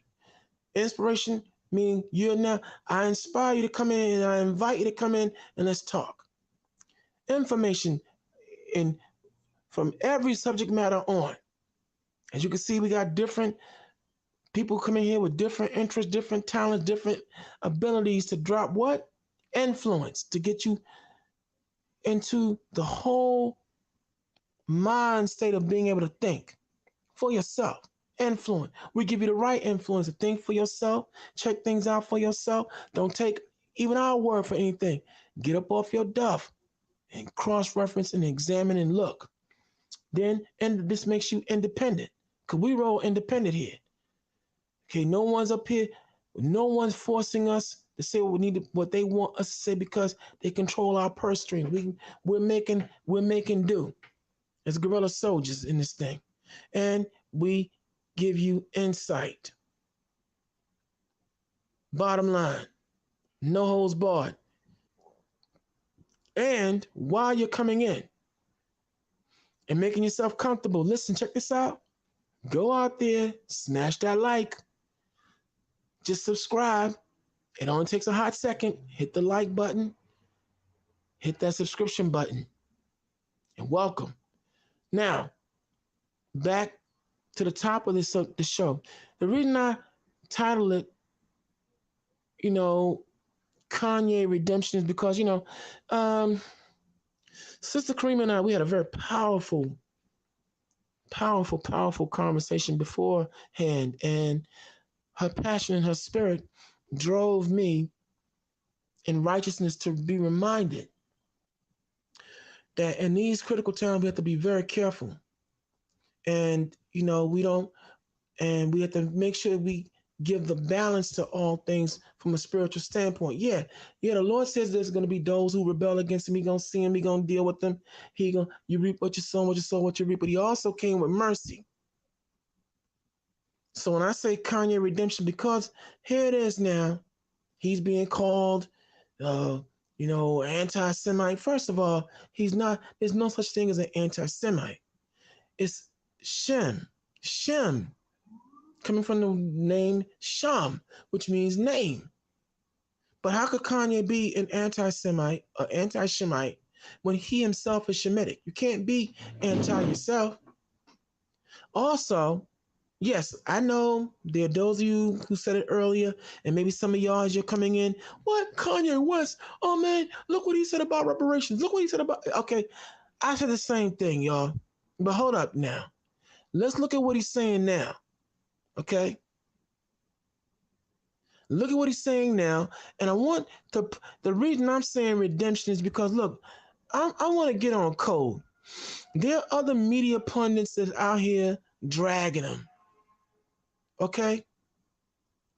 And I was about to do the same thing, but nah, the Lord told me nah. He spoke through Karima, got me on point, and reminded me that I fall short like anybody else up in here. Whatever we may think of him, sell out, blah, blah, blah. Okay, right, got you. Okay, getting past all that though. What I'm looking at now is the timing of all this stuff that's coming on him now. Now, when just as long as he was talking about black folks, saying things that, yeah, they had me feeling some kind of way, and I would have loved to be able to talk to him on a personal level.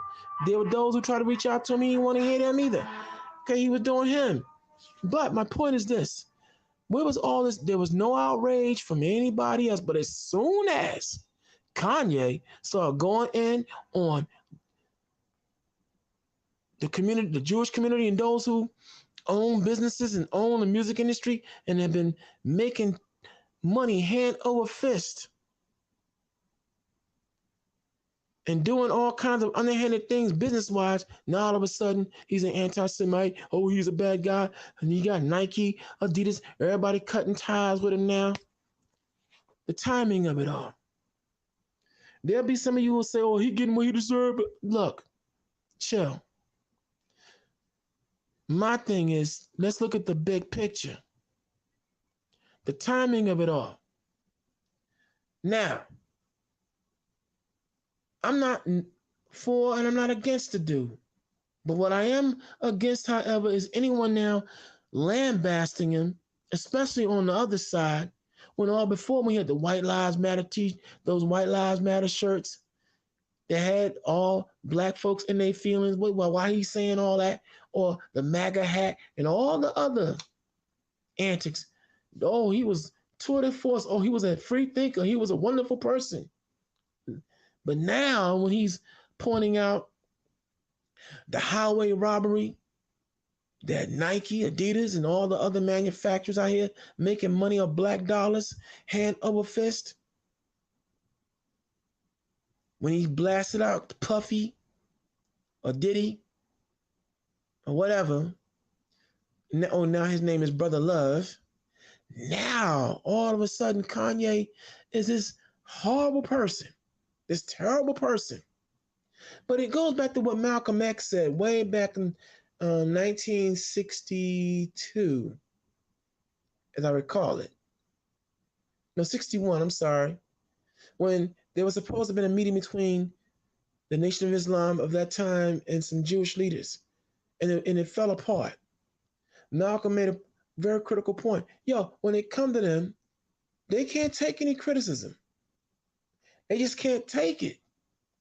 They want to criticize you, but you can't ever criticize them.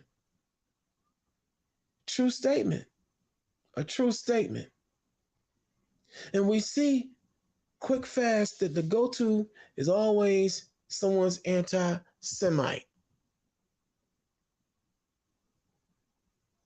But again, how can Kanye be anti-Shemitic, anti-Shemite, when he's Shemitic?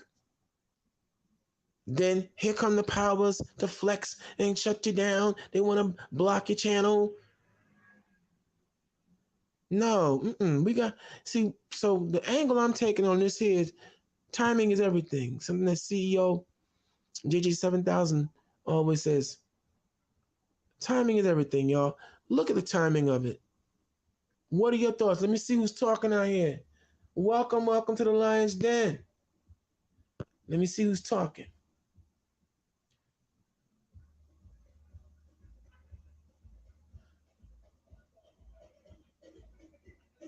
Okay, Six Finger. Kanye is a joke. So glad I'll never see a new Yeezy. Chinese are wealthier than the Jews in America. Okay, Six Finger. You're never one to be shy on what's on your mind. Yasaf Samara, Real Talk, Lions Den, the top ranking debate and discussion channel with JJ7000 and Sister Karima. Like, subscribe, and share. Like-minded people do like-minded things. Up and running. Thank you. That's right, Yasaf. Tashaka, that's right. Like, share, and subscribe, you all. But Six Finger, you're colorful. Quite colorful. Kwam and Brother Mal. Yes, and rise to you too, my brother Yasaf. Okay? And welcome. If anyone else wants to get in on this conversation, or what I'm okay, and let's talk about all things from that are transpiring and popping off, then please, by all means, you're more than welcome. What are your thoughts? Are you for Kanye? Are you against him? We were talking about the issue that is going. For those of you that may not know about this issue that is popping up, going on. Let me stop saying popping off. That is happening in Kansas City, Missouri, where you have Timothy Haslett, 39 years old, who has been found to have killed 4 black women, and I think 1 escaped. But bottom line is, they had the Missouri Police Department had Kansas City, that is, had been refusing to move on it when the story first broke. And my point is, this is the tip of the ice, just the tip of the iceberg on something that's going to be uncovered more and more. Because see, 75,000 black women are missing in this country, and like I said, for those of us coming in, I'm calling together a task force. I want to know if any of you out there have powers in investigation. Like, this is not a paying gig. But I'm that brother who believes in, once we get past all the hot dogging and grandstanding and pointing the finger at what this person over here is doing us, this person over here doing us, I'm a believer in what the Lord taught me through my grandfather. When you finish complaining, you be the one to get it done. Otherwise, stop complaining. So I'm looking to get together a task force where we can start taking on, examining all these cases and finding out, where are our women? Where are they gone? Who is snatched? What kind of force is snatching them up? This is not, again, y'all, this isn't an isolated incident. There are other stories of black women that are missing throughout the 50 states and have been turning up dead.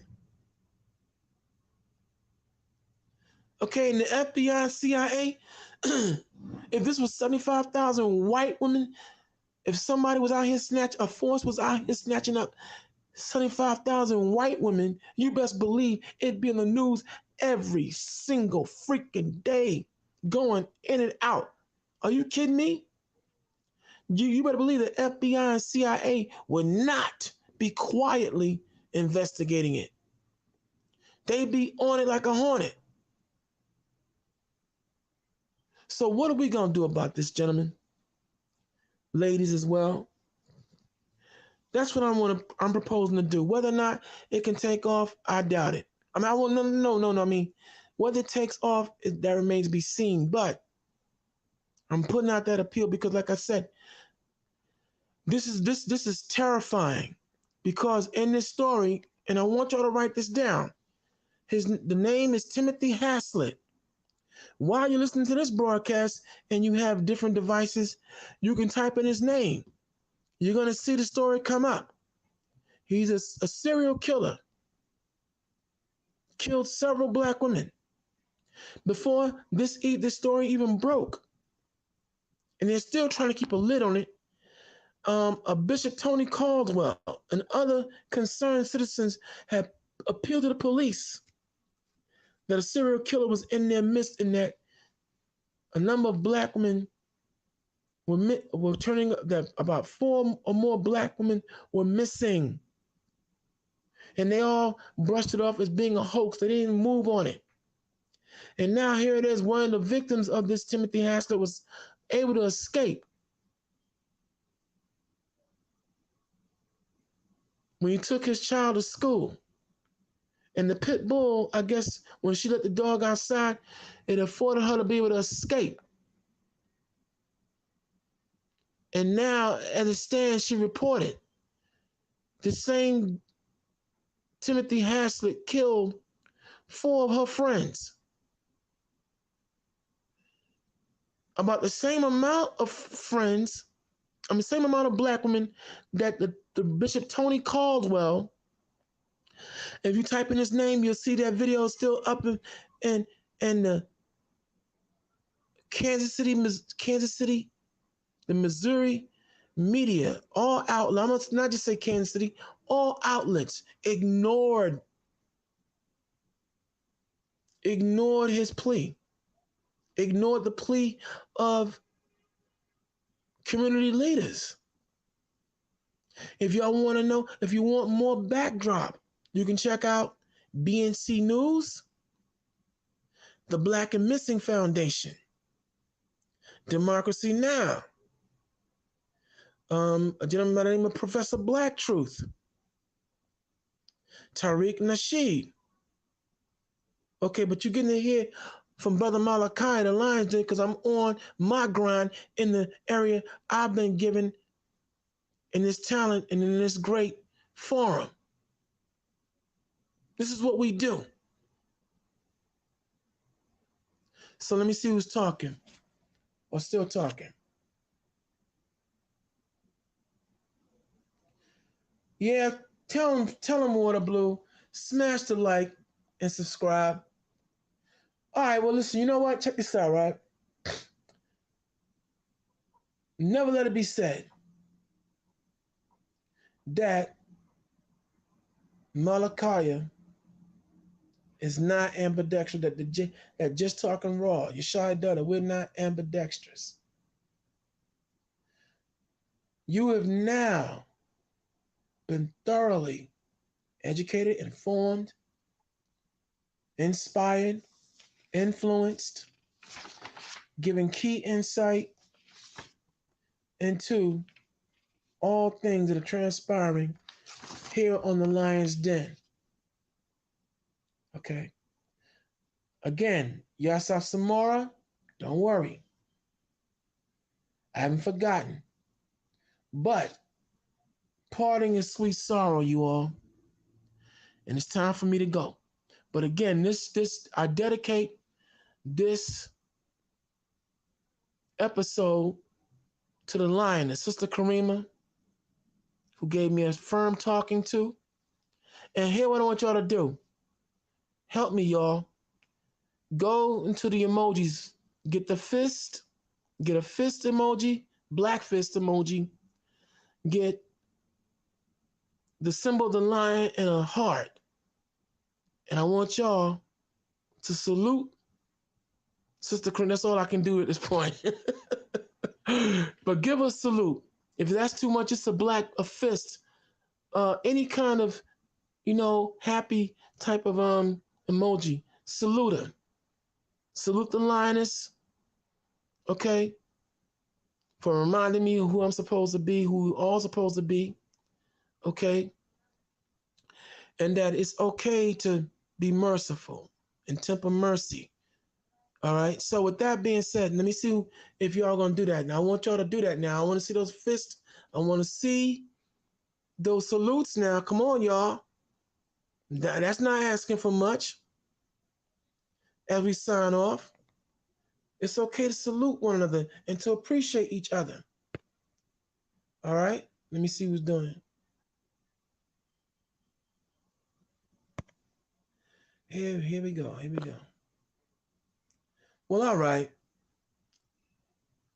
Again, well, I'll just be satisfied with saying I salute you, Karima. Thank you very much. And this has been another episode of The Lion's Den. And I am Brother Malachi.